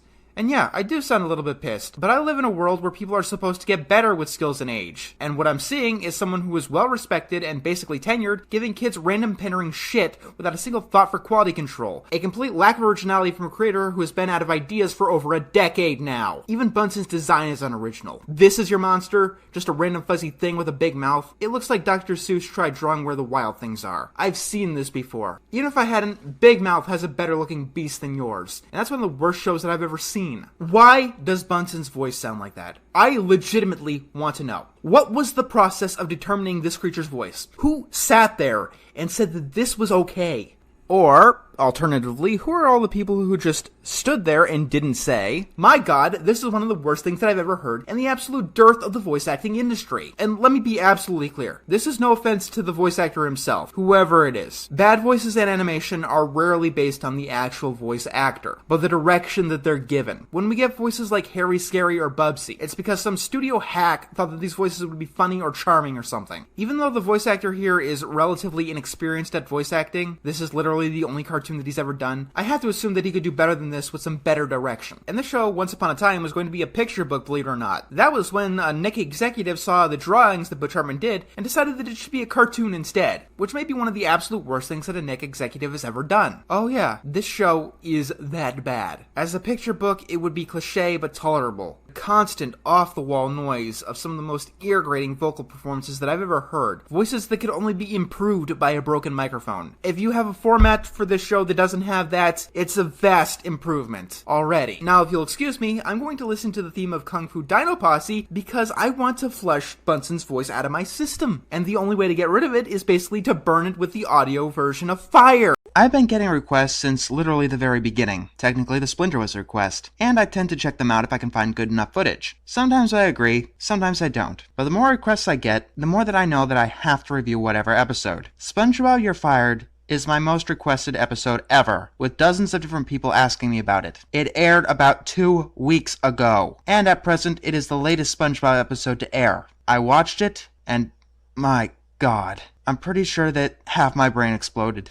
An episode like this comes around only once in a great while, and when it does, you gotta just drop everything and kill it with fire! So, let's see the geniuses behind this one. I don't know, and Doug Lawrence. You know, I wanted to believe that he was a good guy, but with his other works that I've covered, he seems to be the glue that holds the diarrhea shit together. With this one, we're not starting with the episode. We're actually starting with the concept. SpongeBob getting fired. This was really hyped up as a major thing. Here's the problem. SpongeBob has been fired on numerous occasions before. Unless this was supposed to be a series finale, I don't know what the hell the big deal is. But anyway, on to the actual episode. The plot gets off the ground really quick with SpongeBob throwing a piece of paper on the grill. It catches fire, burns down the majority of the Krusty Krab, and that forces Mr. Krabs to fire SpongeBob in an actually heart-wrenching scene. No, that would be the right thing to do. Instead, the plot doesn't seem to want to get started, and we're treating to 2 minutes of extremely boring filler. Yeah, that's one of the bigger problems with the episode. For the majority of this 22 minutes, absolutely nothing happens! After that pointlessness, Mr. Krabs comes by and says that SpongeBob is fired for, I'm not kidding here, a fucking nickel. You know I love you like a son, but you can't argue with a nickel. And you can't argue with logic, Mr. Krabs. How exactly does firing your best fry cook, who ends up bringing in the majority of your customers, possibly save any money whatsoever? How about if I work for free? Apparently, it's illegal, and I lose my vendor's license. Doing illegal shit hasn't stopped you before, you fat bastard. Hey, what about me? Can I get fired too? I'm afraid not, Squidward. You've got seniority. I thought that the corporate scumbags tried to get rid of the employees with seniority because they'd save more money that way. The ways this logically doesn't make any fucking sense are piling up rapidly. And we're pretty much still dealing with the concept here. Then we get, I call them visual gags, but they aren't remotely funny. And then this episode decides to go a day without tears. We get, I'm not kidding, more than an entire minute that consists of almost nothing but SpongeBob crying, which is, for the record, one of the most annoying sounds in the world. To be fair, there are things going on in the background, but I'm not a very strong swimmer. You're a fucking fish! Eventually Squidward kicks SpongeBob out and does a bunch of gloating that really makes him seem like an ass. But now that SpongeBob's gone, who will be running the grill? Yeah, that's a good question, considering that neither of you assholes can cook. No, I was 5 times golden spatula in the Navy. No, you were head chef on the SS Diarrhea, and you couldn't even cook peas. We've done all of this before. I mean, you guys have ripped off like 4 episodes already. Hell, even the damn title's a ripoff. So, what are we going to rip off now? Hey Gary, I'm home. Oh no, you'd better not rip off a pal for Gary. You better fucking not. Oh, I'm sorry. Here I am wallowing in my misery and it's past your dinner time. Holy fucking shit. Never mind SpongeBob getting fired. Him actually caring about Gary for once in his life? That's what you should have announced as the special. I mean, that's something that I legitimately haven't seen in years. Then SpongeBob starts crying some more, which is then echoed by Patrick. Oh great, he's in this episode. This can't be good. He says he was crying because SpongeBob was crying. Fan-fucking-tastic. He comes in through the window. Ha ha, get it? He didn't use the door. Then we get a few jokes that are just used to pad out the episode. Frothy frappe? I can't think of any more food that starts with the letter C, SpongeBob. Tell a story. Barring that, at least only waste 11 minutes of my time. Eventually, SpongeBob admits that he got fired, and Patrick tells him that it's great to be unemployed. That's a great lesson for the kids. So the next day, Patrick is going to teach him the wonders of unemployment. He goes over to SpongeBob's house to see a clever callback to the very first SpongeBob ratings trap. Oh, and SpongeBob looking like a wreck, maybe. Compared to the disturbing faces that the show has shoved in front of me, he actually looks halfway presentable. If this is them trying to gross me out, they're losing their touch. Their first stop is Squidward's house. They annoy him to get food tossed at them which they use for breakfast. Squidward, for some reason, is stupid enough to throw food at both of them. You'd think that Squidward would be ecstatic, considering that SpongeBob was just fired yesterday. I'd expect him to be in a really cheery mood, and having a party, or at least at work. If I point out all the fucking plot holes, we'll be here all day. Then Patrick decides to take a nap. This is a long and tedious segment. Nothing of substance happens. SpongeBob puts snail slime on himself, gross, and tries to hook onto the rock. Then we see him just breathing loudly for way too fucking long. It's another long portion of nothing happening. Hell, waiting had more of a plot than this stupid episode. I mean, there's one part where SpongeBob eats a part of himself, and it grows back. That's something, right? I'm feeling I will when you tell a fucking story! Patrick says that free lunch with friends always cheers him up, so they go to Sandy's tree dome, where some people seem to be eating experimental food. The first guy seems to be allergic to it. Then it completely mutates Patrick. Sandy sees SpongeBob and... oh god. I'm thinking about taking back what I said about face freeze. What are you doing with these here freeloaders? Question! Isn't one of those freeloaders your friend? When SpongeBob tries to eat the stuff, Sandy stops him. Here's a psychological test to see how much weird gunk folks will eat. If it's free. Wow. I mean fucking wow. Hey Sandy, don't you think that the homeless might want to try a free food? Also, don't you think that scientists should have some kind of morality? This is something that Plankton would be doing, or should be doing, not you! Hell, Andrew Ryan wouldn't do shit like that. Then we get... SpongeBob, you're a mess. You're falling apart. Get it? You probably thought that they already used all of those fucking jokes, but no, they still got a few. They were saving that one. Sandy tells SpongeBob that he needs to get a new job. When he tells Patrick this, the mutated head thing smack talks him. I'm going to punch your face. In the face. SpongeBob makes his muscle go away and... I'm ready! Woohoo! Holy shit. Did he really say that? I'm ready! It's like a voice from the heavens.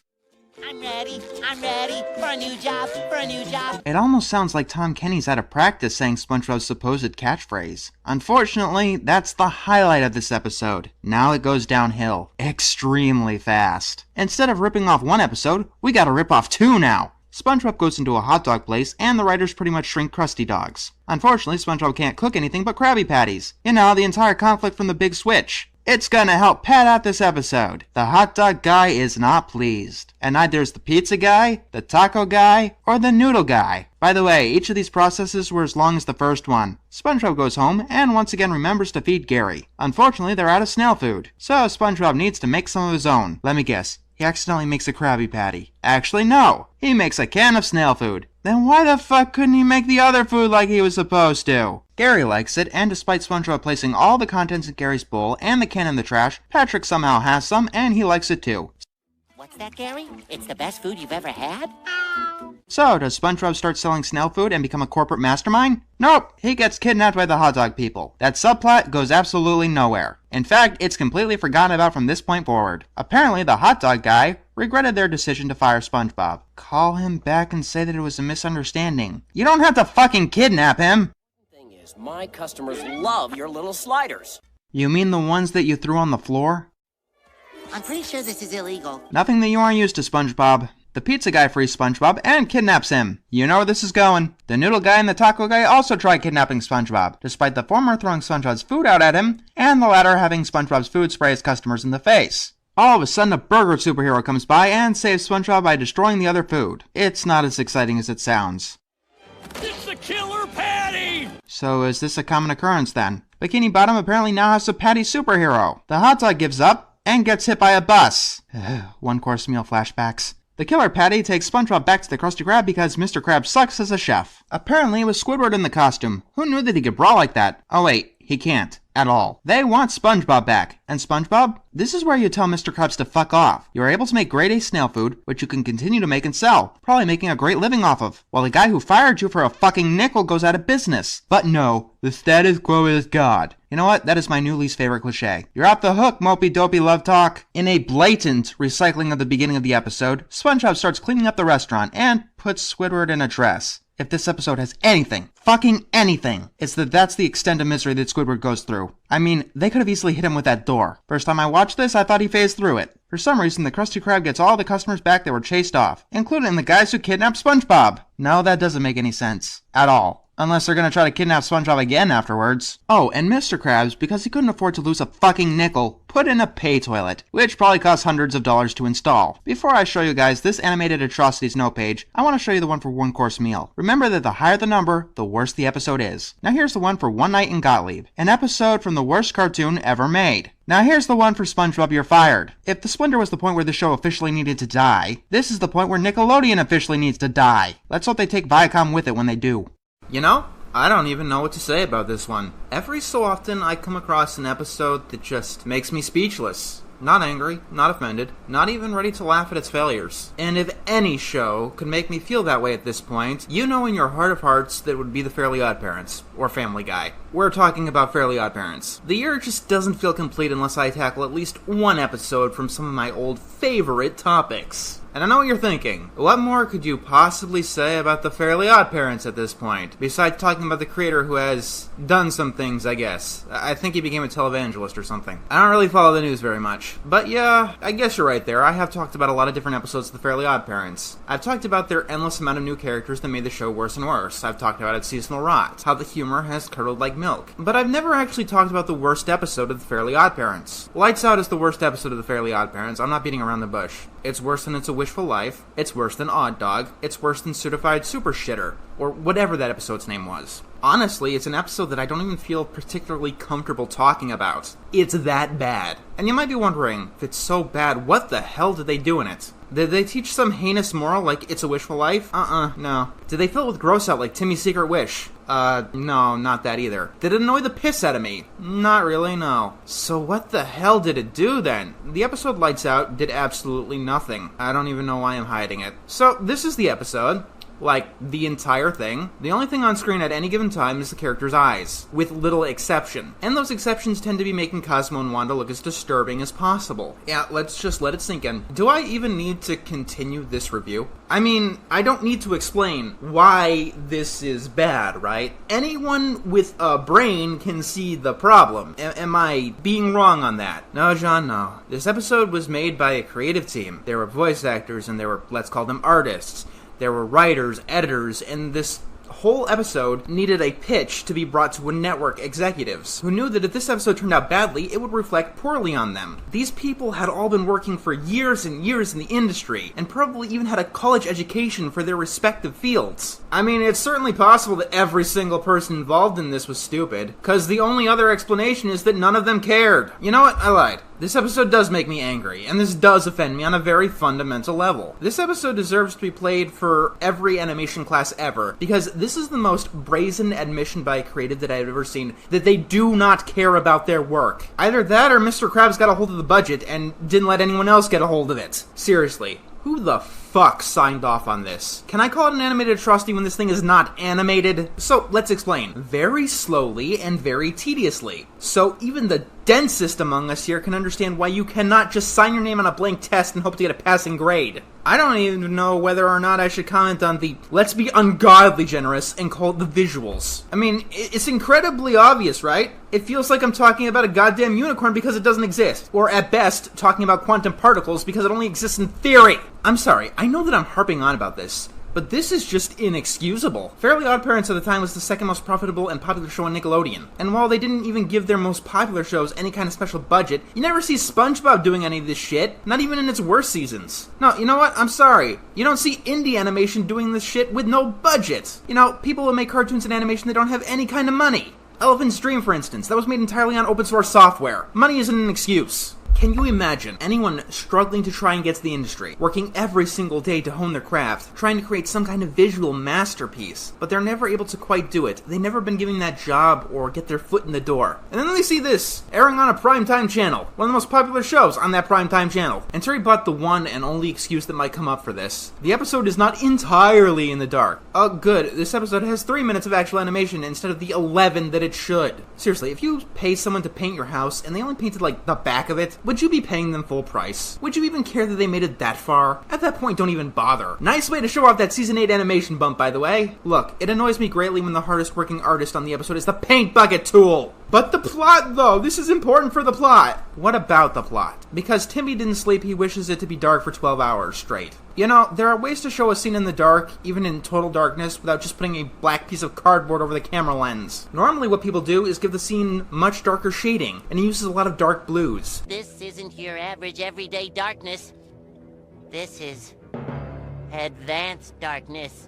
You might know this technique. It was used by the perennial classic The Fairly OddParents in earlier episodes like Timmy's 2D House of Horror. Timmy's 2D House of Horror is actually a very notable episode, by the way. It's notable because it was actually fucking finished! I'd say that I'd love to see the reanimated version of this episode, but you can't reanimate something that was never animated in the first place. You want me to take this seriously? This! Yeah, even the guy who takes cartoons way too seriously, I guess I found my line. The only way that I'd ever take this kind of work seriously is as a resignation letter. Yes, I'm harping on this. But quite honestly, if you get to harp on anything, it should be this. Just imagine these people working on any other type of job. You know, it's my finest memory dining out. Going to a restaurant, ordering a fancy meal, and getting an empty plate with a sprig of parsley. But fine, because it is my job, I'll give this episode as much benefit of the doubt as I possibly could. Because I will admit, it is something to behold. This episode attempted to achieve the low bar of doing nothing, and it still managed to fuck up what it made. This episode comes across as if it's trying to be a radio show. Oh, no, I'm sorry. That's literally the only way in hell that something like this has a prayer of actually working. And it's not something they even came close to attempting. A radio show is, well, a show played on the radio. It sounds obvious, but considering what I'm seeing, there are plenty of people who don't know the obvious. So if you're wondering, radios are what people used before televisions. They were like TVs without a screen. You only got audio out of it, so it was used primarily for music. But people tried to tell news, ads, or talk about the sports. Even before that, though, people told stories on the radio. The most famous one would probably be Orson Welles' War of the Worlds broadcast, for reasons that are largely exaggerated. Audio storytelling is a different medium from visual storytelling, like you might see on a television show, which is why this episode fails from conception. Audio storytelling is good for setting a tone. It can easily hold drama, and it's best used for telling serious and compelling stories. Now, you might have realized this, and if this is an easy thing to forget when you're watching Lights Out, but if you can get past all of that, you'll notice that this is The Fairly Odd Parents, which has none of those things in its most default episodes. The Fairly Odd Parents is a comedy show, in which its plots are used to gather gags, which usually rely on its visuals. This isn't the kind of show that it's known for its witty dialogue. And I picked a bad time to smear my naked body in cat food! Dad's naked? You know when slapstick humor doesn't work? Oh, stairs! Then I must be in the... living room! Man, that was a long fall! When you can't fucking see it!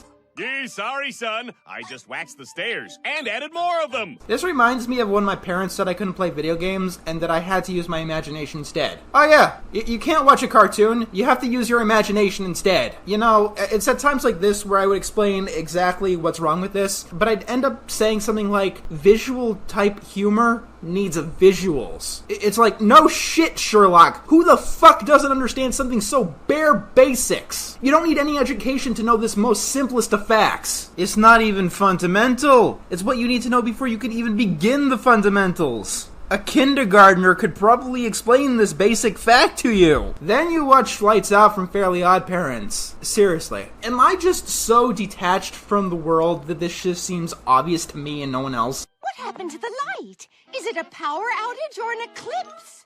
This is Chet Betcha saying it's not a power outage and your eyes are open. See, that there, Chet's line should have been, it's not a power outage or an eclipse. Wow, you guys really wanted to can this turd. It couldn't take 1 second to proofread it or get another take. I know that was the line that Chet was supposed to say because it's basic Fairly Odd Parents writing formula. Just repeating the same shit back to back. See how Timmy's house is in the same place for a brief moment that they actually bothered to animate something? Sorry, son. I moved our house to the top of a hill because the view is so much better.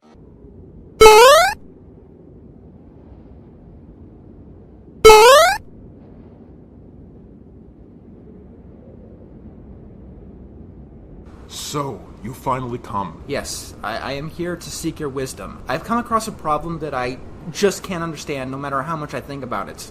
Well, what is it? You have come to access my infinite wisdom. Please tell me, how does a cartoon episode with no animation have an animation error? I must meditate on this. Give me a moment.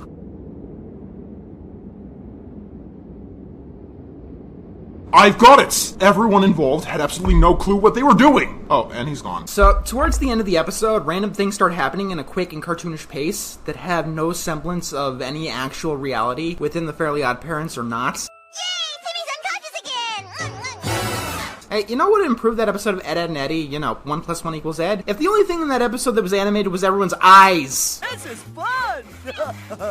Crocker in this scene is being hung by a helicopter. He flies up. He is then torn apart by saber-toothed tigers that follow him into the sky. I'm not a paleontologist, but from what I know, saber-toothed tigers can't fly. Just because it's in darkness doesn't mean it's not a plot hole. This kind of stuff actually makes the whole thing even worse. It's like they erased the entire animation specifically so nothing would have to obey any of the known laws of continuity. Actually, no. In all reality, they probably did this so they could have a bunch of gags that, probably shouldn't be in the Fairly Odd Parents. You know, like bodies mentioning to be lacerated, Crocker getting his eyes ripped out, Timmy's dad being naked for no fucking reason. Also, by the way, that reminds me, every character in this episode is the most unlikable possible. Tootie tries to knock Timmy out with a fucking oar, specifically to make him unconscious. I brought a canoe paddle to help you pass out again. Oh, and Cosmo and Wanda, being the loving godparents they are, try to run Timmy over with a goddamn truck and train just because they were pretending to be scary fairies. Wait a minute! You guys were only pretending to be scary fairies? Yep. You needed to learn your lesson about scaring Poof. Mm-hmm, right. That's a very important lesson for Timmy to learn. Can I see you try to run him over with a truck again?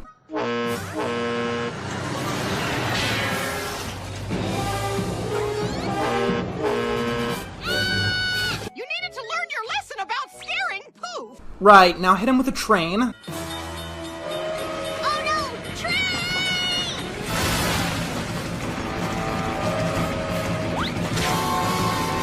Ah! You needed to learn your lesson about scaring Poof. Now pick him up in an airplane, please. Airport! Prepare for takeoff!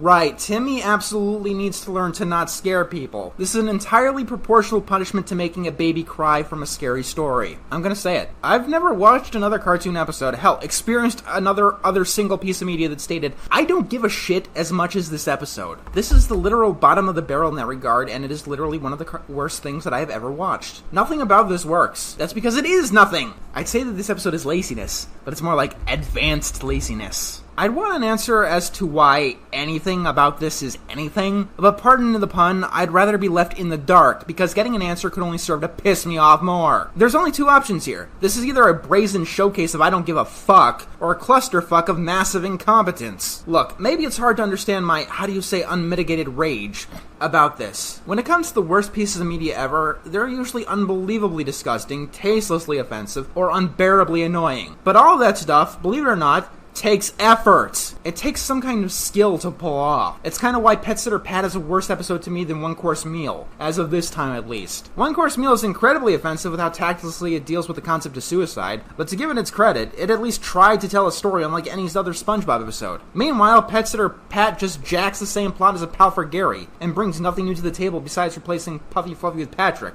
And I've seen Patrick be an arrogant prick in other episodes. And this kind of laziness gets worse when you've actually seen how hard that people actually work to make good animation. Good anything! Lights Out is not something that should be made by professionals. It's not something that should be made by amateurs. Forget professionals. This is the most offensive thing that you could put in an episode. Contempt for your audience. This episode thinks that you're a moron. Each and every one of you. This episode thinks that you don't care that the characters are all fiercely out of character. This episode thinks that you have less than a 2-second memory. This episode thinks that you won't care that 80% or more of it is just the character's eyes on a black screen. This is the worst Fairly OddParents episode because you could not make one worse. Even if you actively tried to. Because then you'd be actively trying to do something. And that would put you leagues ahead of wherever this one came from. There is only one positive thing that I could say about this. It had more time and effort put into it than whatever Waxus became. Huh. Maybe that's where the budget of this episode went. Quite honestly, I wouldn't be surprised if that was the case.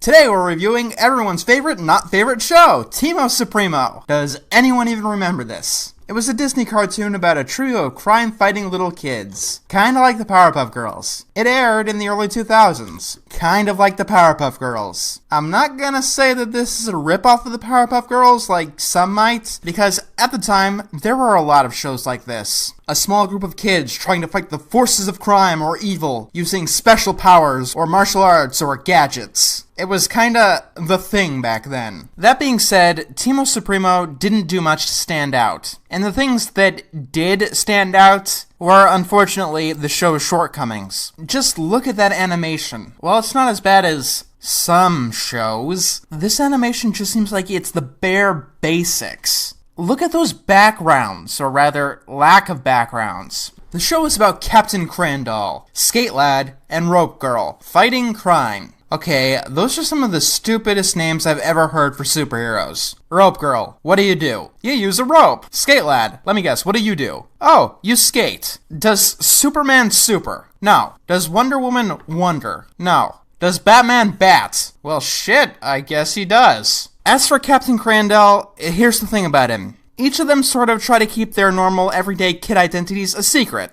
Skate Kid's real name is Hector, and he hides under a Daredevil helmet. Rope Girl's real name is Brenda, and she hides her identity under a mask and a large hat. Captain Crandall's real name is Crandall, a very uncommon name. And to top it off, he doesn't even wear a mask. Fuck, at least Clark Kent took off the glasses. But a lot of superhero shenanigans are kind of silly if you just describe them outright. Let's take a look at an episode to see what they've got in store for us. This is Grounded, presented in Maximum Papa Vision, whatever the fuck that is. The episode starts with our three heroes eating when they get called in by the governor, like 20 seconds into the plot. You know, in these shows about superheroes with double lives, either you want to take some time to establish them doing something mundane, or you want them to start in the middle of an action scene. Considering that they're doing a lot of homework later on, it'd be wise to have them studying here. It's called plot cohesion. When you only have 11 minutes, every single second is valuable. I need to have as much as possible actually relate to the main story. Ma, we just realized we have to do something very important. Sorry to eat and run, Mrs. C. You kids with your lives. Okay. You're really letting three, I'm gonna say third graders, maybe fourth, run off on their own in 2002. Yeah, they're superheroes, but their parents don't know that. All they need to go on their own way is to promise to be back by 7:30. So they get to the bank, and we have an action scene. Now, action scenes are usually one of the most important parts in a superhero show. How exactly does this show's action hold up? Timo, stand down. They let the bad guys run away because there's a giant bomb, even though there are 3 of them. Rope Girl was just about to lasso them, and it looked like it would have taken her 2 seconds. Even if it would have kept her occupied, there's still 2 other heroes there. This is kind of why teams of superheroes have multiple members. Either of you know how to defuse a bomb? Don't you have something in your utility belt? No, unfortunately my belt isn't equipped with the bomb diffuser. Is this supposed to be failed comedy or failed exposition? It's boring as hell either way. So, how do they defuse a bomb? More time. Of course! Brenda, do you have any gum? Oh, good idea, Cap. Okay, so then the kids take this bomb out of a bank and onto the street in 2002, and no one panics in 2002, and the only reason that this bomb isn't going off is because of chewing gum, okay? Late night robberies hurt my back. Why can't bad guys work during the day? Hey, it's Mr. Spacely with the voice of Cotton Hill. The show might not have been a ripoff of the Powerpuff Girls, but it definitely had areas where it lacked originality. So apparently this robber guy is Mr. Large. The only thing you need to know about him is that he's a bad guy and he steals big things. Now that we know what we're gonna do about Mr. Large, what are we gonna do about our parents? We're late! Don't worry, kids. I'm sure your parents will understand that you were on important state business.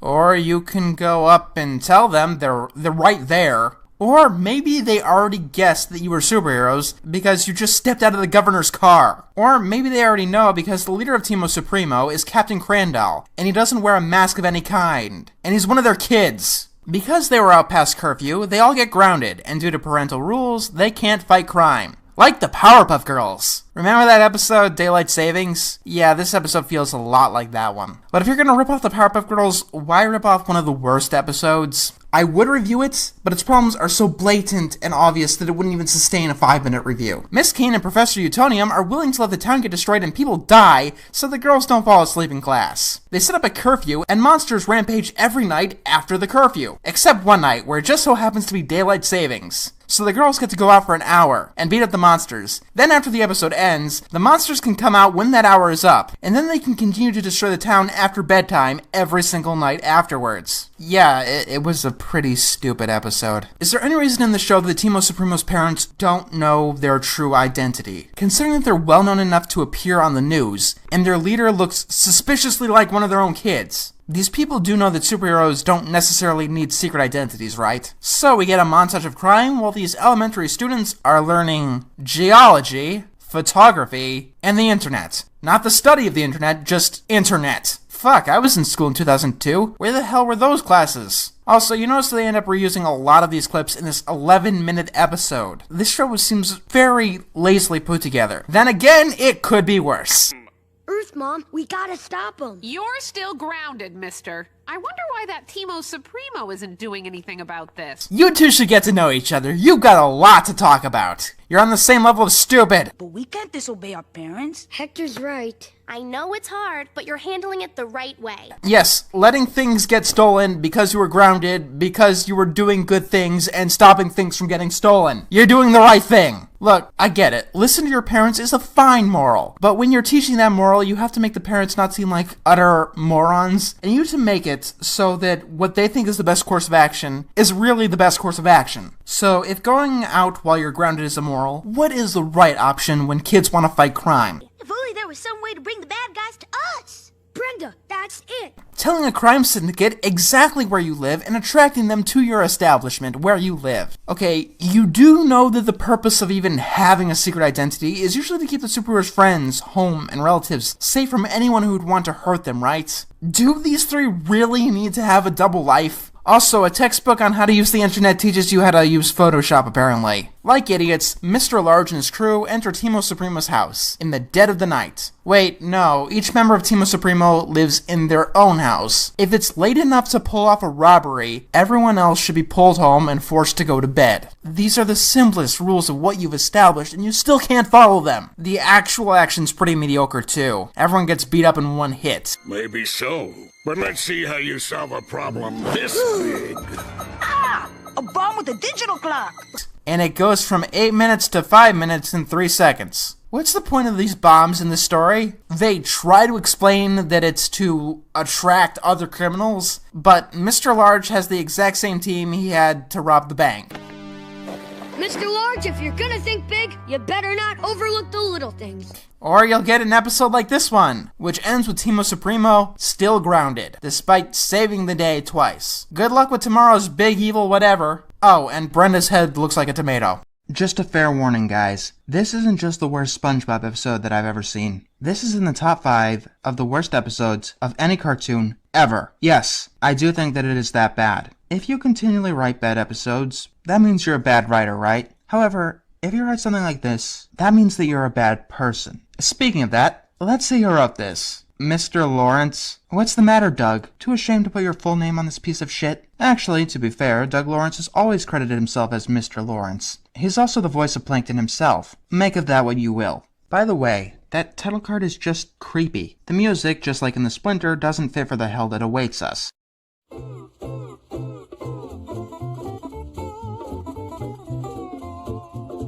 The episode starts with Mr. Krabs taking a money bath in an attempt to fool us that he's anything remotely similar to who he once was. He smells something and checks up on SpongeBob, who identifies the smell as an explosive. That means that Plankton is attempting to break in. We have an action sequence in another attempt to fool us that this episode is like one of those classic SpongeBob episodes. It ends with Plankton firing a missile that doesn't seem to go off. Unfortunately, it going off wasn't the plan. It grows an arm and captures Krabs and SpongeBob.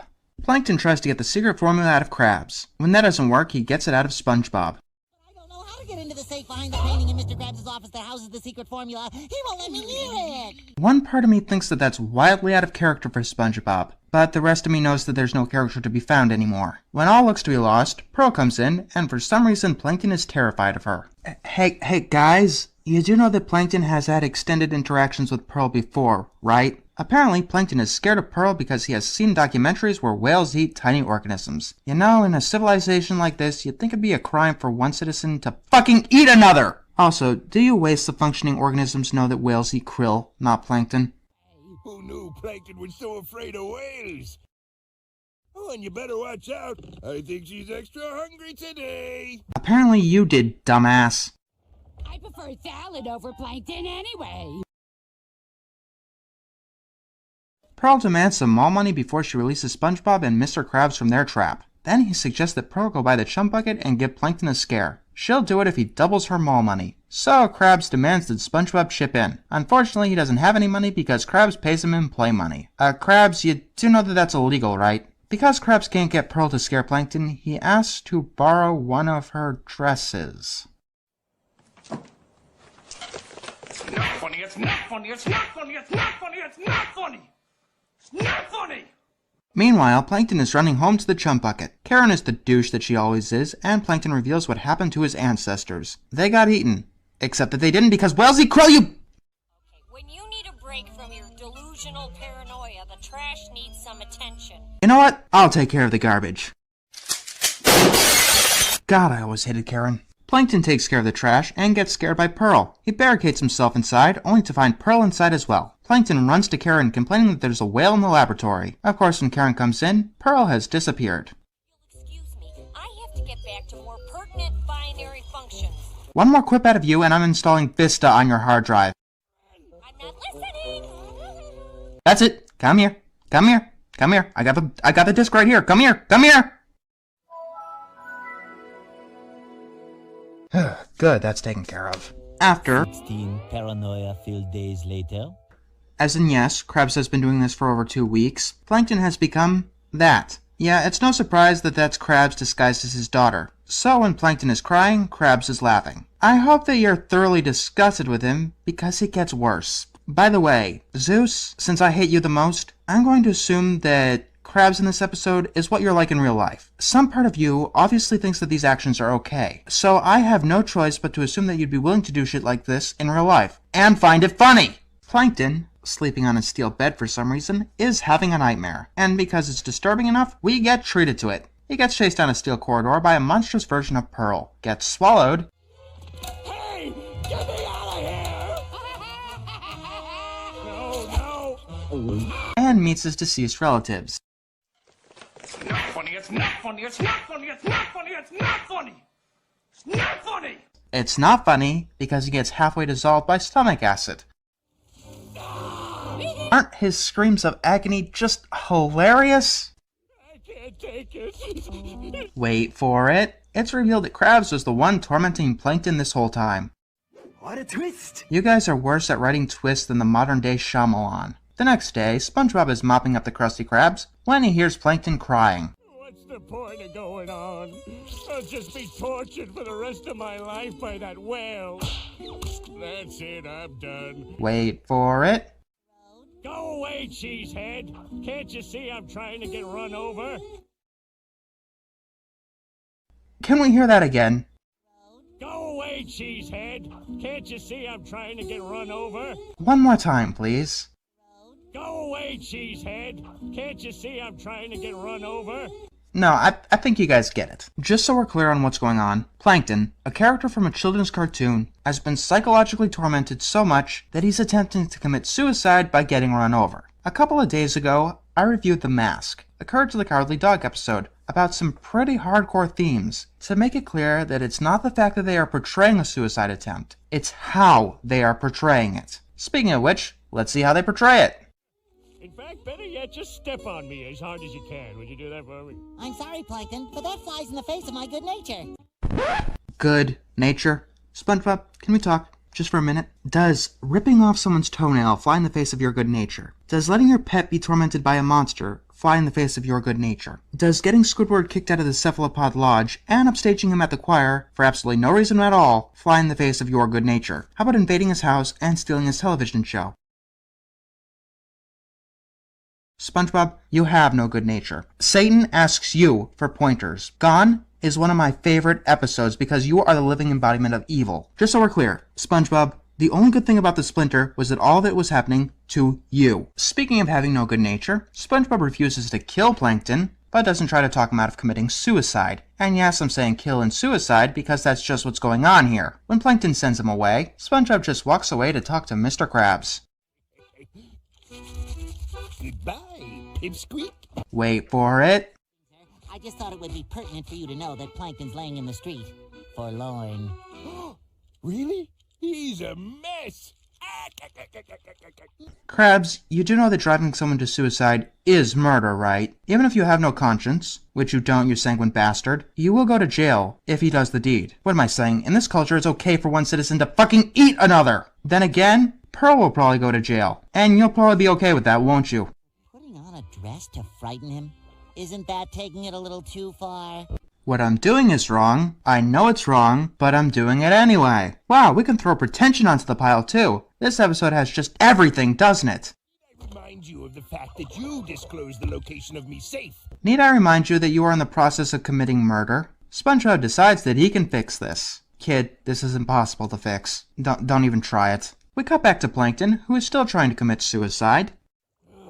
Man, what does it take to get run over around here? My money is on the show getting renewed for a 10th season. People say that the 9th season is getting better. Spoilers, it's not. It's just that they've already hit rock bottom and continue to dig deeper. The only thing they can do to get worse is to actually off a character. And they'll do it too. If you don't believe they would, then you haven't been paying attention. SpongeBob comes out to Plankton and tells him Mr. Krabs' secret fear, and lets Plankton know that Krabs was in a whale suit this whole time.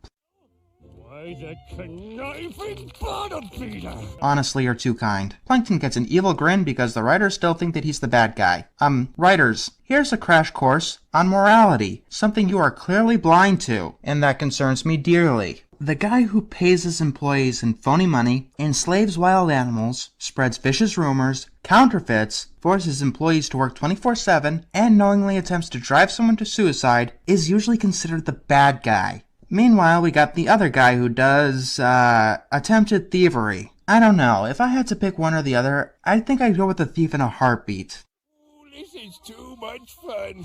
I think I found me second calling. What, driving people to suicide? With his newfound knowledge, Plankton is no longer scared of Krabs. He traps Krabs and sends in a mime, which happens to be Krabs' secret fear. Okay, so karma comes to bite Krabs in the ass. I don't see your problem with it. And then a pod of whales comes by and scares Plankton off. Turns out that SpongeBob had a change of heart and reveals a projector that he used to show the whales. Okay, you really are creeping me out now. No! No! Let's go back to the Mask, who had a character who thought that all dogs, which could easily be replaced with men, were evil, had a reason to think such, and by the end found out that not all dogs were evil. Here, Krabs, seeing an opportunity, psychologically torments what has become a petty thief, to the point where he's attempting to commit suicide, is happy that he did it, and gets away scot-free. It's not that they portray a suicide attempt, it's how they portray it. According to this, it's okay to drive people you don't like to suicide. I don't know how this episode could possibly be worse. Actually, I do. They could have gone with the original title of this episode. According to the SpongeBob Wikia, the original title of this episode was Plankton Got Served. Was that a little on the nose for you guys? A little too mean-spirited? I'm not gonna have another breakdown against you three because you aren't worth my anger. You aren't even worth my hatred. I feel nothing but contempt for you three. For this to come into your minds, to think it was funny, and to actually go through with this, I have to ask, what are you? I mean, there is only one good thing I could say about this episode. With the backlash against it, and yes, there is a wide backlash against this episode, there is no one stupid or sick enough to try to pull this stunt off again. I can't seem to get happy. Maybe this will help. Ugh, fuck me! Now, when SpongeBob does something so horrendous, they tend to do it only once. Well, needless to say, I was wrong. Dead fucking wrong. I was originally going to review Little Yellow Book this week because it proves that the writers have found a way to make Squidward unlikable, even after everything you guys saw last week. I will get to it eventually, but just like with SpongeBob You're Fired, I found something so heinous that I needed to kill it as soon as possible. Actually, I wanted to review it right away because I don't ever want to watch this episode again. Over the past week, I've been trying to figure out how many atrocities that SpongeBob has. If you're wondering, we're currently up to 118. I have recently marathoned the entirety of Season 8. And I found something that I didn't thought exist. I thought that it couldn't exist. Let me put this as bluntly as possible. At its core, Pet Sitter Pat is a shitty ripoff of A Pal for Gary. No joke. It even has the exact same team of quote-unquote writers. Hell, we just might want to call it a shitty remake of A Pal for Gary. The most hated and infamous episode of the whole show. What are we waiting for? Let's get started. This episode starts with SpongeBob getting a letter inviting him to his grandmother's birthday party. He's excited to go, but ends up tripping over Gary. Then he remembers that someone needs to watch him. Since he's going to be gone for an entire day, it is more believable than his paranoia from A Pal for Gary. And that probably refers to exactly what pisses me off about this episode. It seems like the writers wanted to improve A Pal for Gary, but completely missed what the fuck the problem was. So, SpongeBob is incredibly believable in this episode, but I'm getting ahead of myself. Believe it or not, this episode is a Patrick's a Prick episode, and the absolute worst in that category. You thought he was bad and smooth jazz at Bikini Bottom? You haven't seen nothing yet. SpongeBob comes to Patrick and finds him mumbling to his reflection because he thinks it's a real person. Whatever. Then SpongeBob asks Patrick to take care of Gary. Are you going off the grid? What? Don't worry. I know what to do. Why would you assume that? I'm trusting my best pal to watch carefully over Gary while I'm gone. And then he drops Gary on the ground. Yeah, you probably already see where this is going. SpongeBob gives Patrick a list of things he has to do in order to take care of Gary, but Patrick is more interested in eating SpongeBob's food. So SpongeBob leaves, saying that he will be back by 10.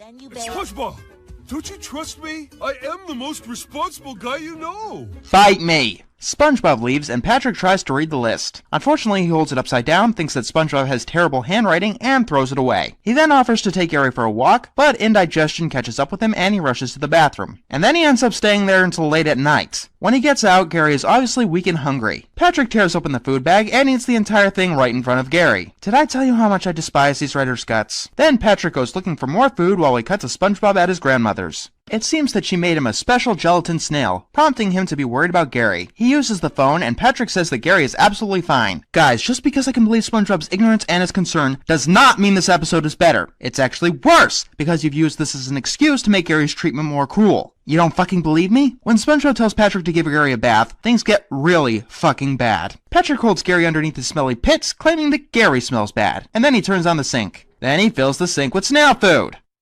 Gotta get the water to stay in there somehow. I am this close to snapping right now. This fucking close. Oh, Gary, we don't eat the bath, we get in the bath. You guys already know that I absolutely hate these writers. I despise their guts. Want them blacklisted. Zeus Service is clearly some kind of sadistic asshole that lives in a world of insane troll logic. Richard Purcell is just a plain sadist. And Casey Alexander, he's a complete idiot. Casey, you're a fucking moron. Back to the episode, where Gary's food has dissolved. He attacks Patrick and runs off. I'm not entirely sure, but I kinda think that we're supposed to see Patrick as the protagonist. SpongeBob calls up again. Okay, I get it, SpongeBob, I get it! Ooh. Please hit him with something! Thank you. Patrick ends up in a bathtub himself, and ends up breaking the shower head. Then he almost tells Gary that it's time for his bath. Wait a minute, Patrick. You gotta trick the snail. You gotta be smarter than him. What exactly did you have in mind? Hey, buddy. I got something cool to show you. Patrick? What is that? And it's the opposite of a wet, watery bath. What do you mean by that? Jesus fucking Christ! Is this supposed to be funny? No. They cannot be that stupid. The only other reason that I can think of Patrick having a fucking flamethrower is that they're trying to show how dangerous he is to Gary, which they already fucking did! Doesn't that look fun? I have nothing. I have literally nothing to say to that. Look, this goes beyond stupidity. I've said in the past that you made a character too stupid when they're doing something that could not conceivably have a positive outcome. But they're way past the point of no return with Patrick. This character is a monster. A literal monster. Yeah, pretty much exactly like Puffy Fluffy. This thing needs to be locked up before it can cause any more pain and suffering. His charming stupidity from the early seasons has morphed into the most hated character on the show for me. More than SpongeBob, more than Karen, and even more than Mr. Drive You to Suicide Krabs. Well, make up your mind. Is it water or fire? Lock him up? No. This thing needs to be killed before he can cause anyone any harm ever again. He chases Gary down with a hose and bathes Gary on the spot. Gary's sounds of agony make it sound like he's in very real pain. That wasn't so bad now, was it? You chased him down with a fucking flamethrower, you brain-dead burdens everyone around you. And a can of food falls on Gary because our writers think that pure pain is funny. Oh, now I gotta dry you off. Unfortunately, I couldn't find any salt. That kills snails, you fuck. I know that that's the fucking joke, but I don't care. It's obviously not fucking funny. Incompetence, almost killing someone's pet repeatedly, is not fucking funny. So Patrick uses a hairdryer that hardens Gary. Yeah, as bad as a pal for Gary is, Gary makes it through relatively unscathed, the nightmares notwithstanding. He's in constant pain in this episode, and the camera just keeps holding on what Patrick just did to the poor guy. And because Patrick left all the waters running, the house begins to flood. This eventually gets Patrick to wake up. Oh, sheesh, Gary.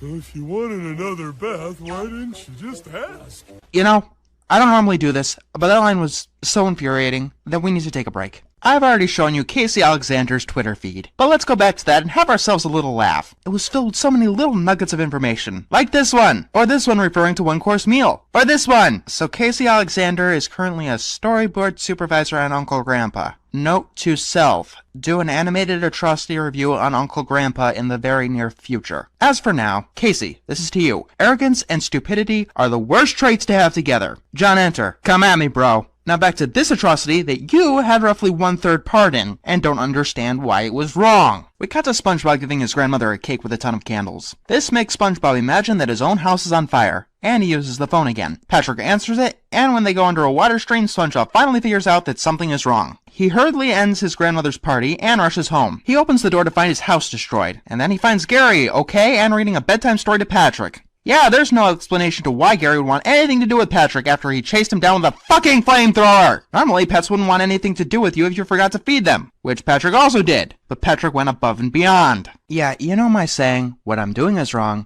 I know it's wrong, but I'm gonna do it anyway. After a pile for Gary's universal scorn, the writers had to know that it was a terrible episode. There are only two real options. They either didn't know, or they didn't fucking care. And after going through Casey Alexander's Twitter, I'm going with the latter option. If you're wondering why I'm taking this shit so seriously, it's because that I have a faint hope that I might be loud and abrasive enough to crack through their thick skulls and help them actually find a clue. But the more I watch, the more I realize that that's never going to happen. These people are detached from reality.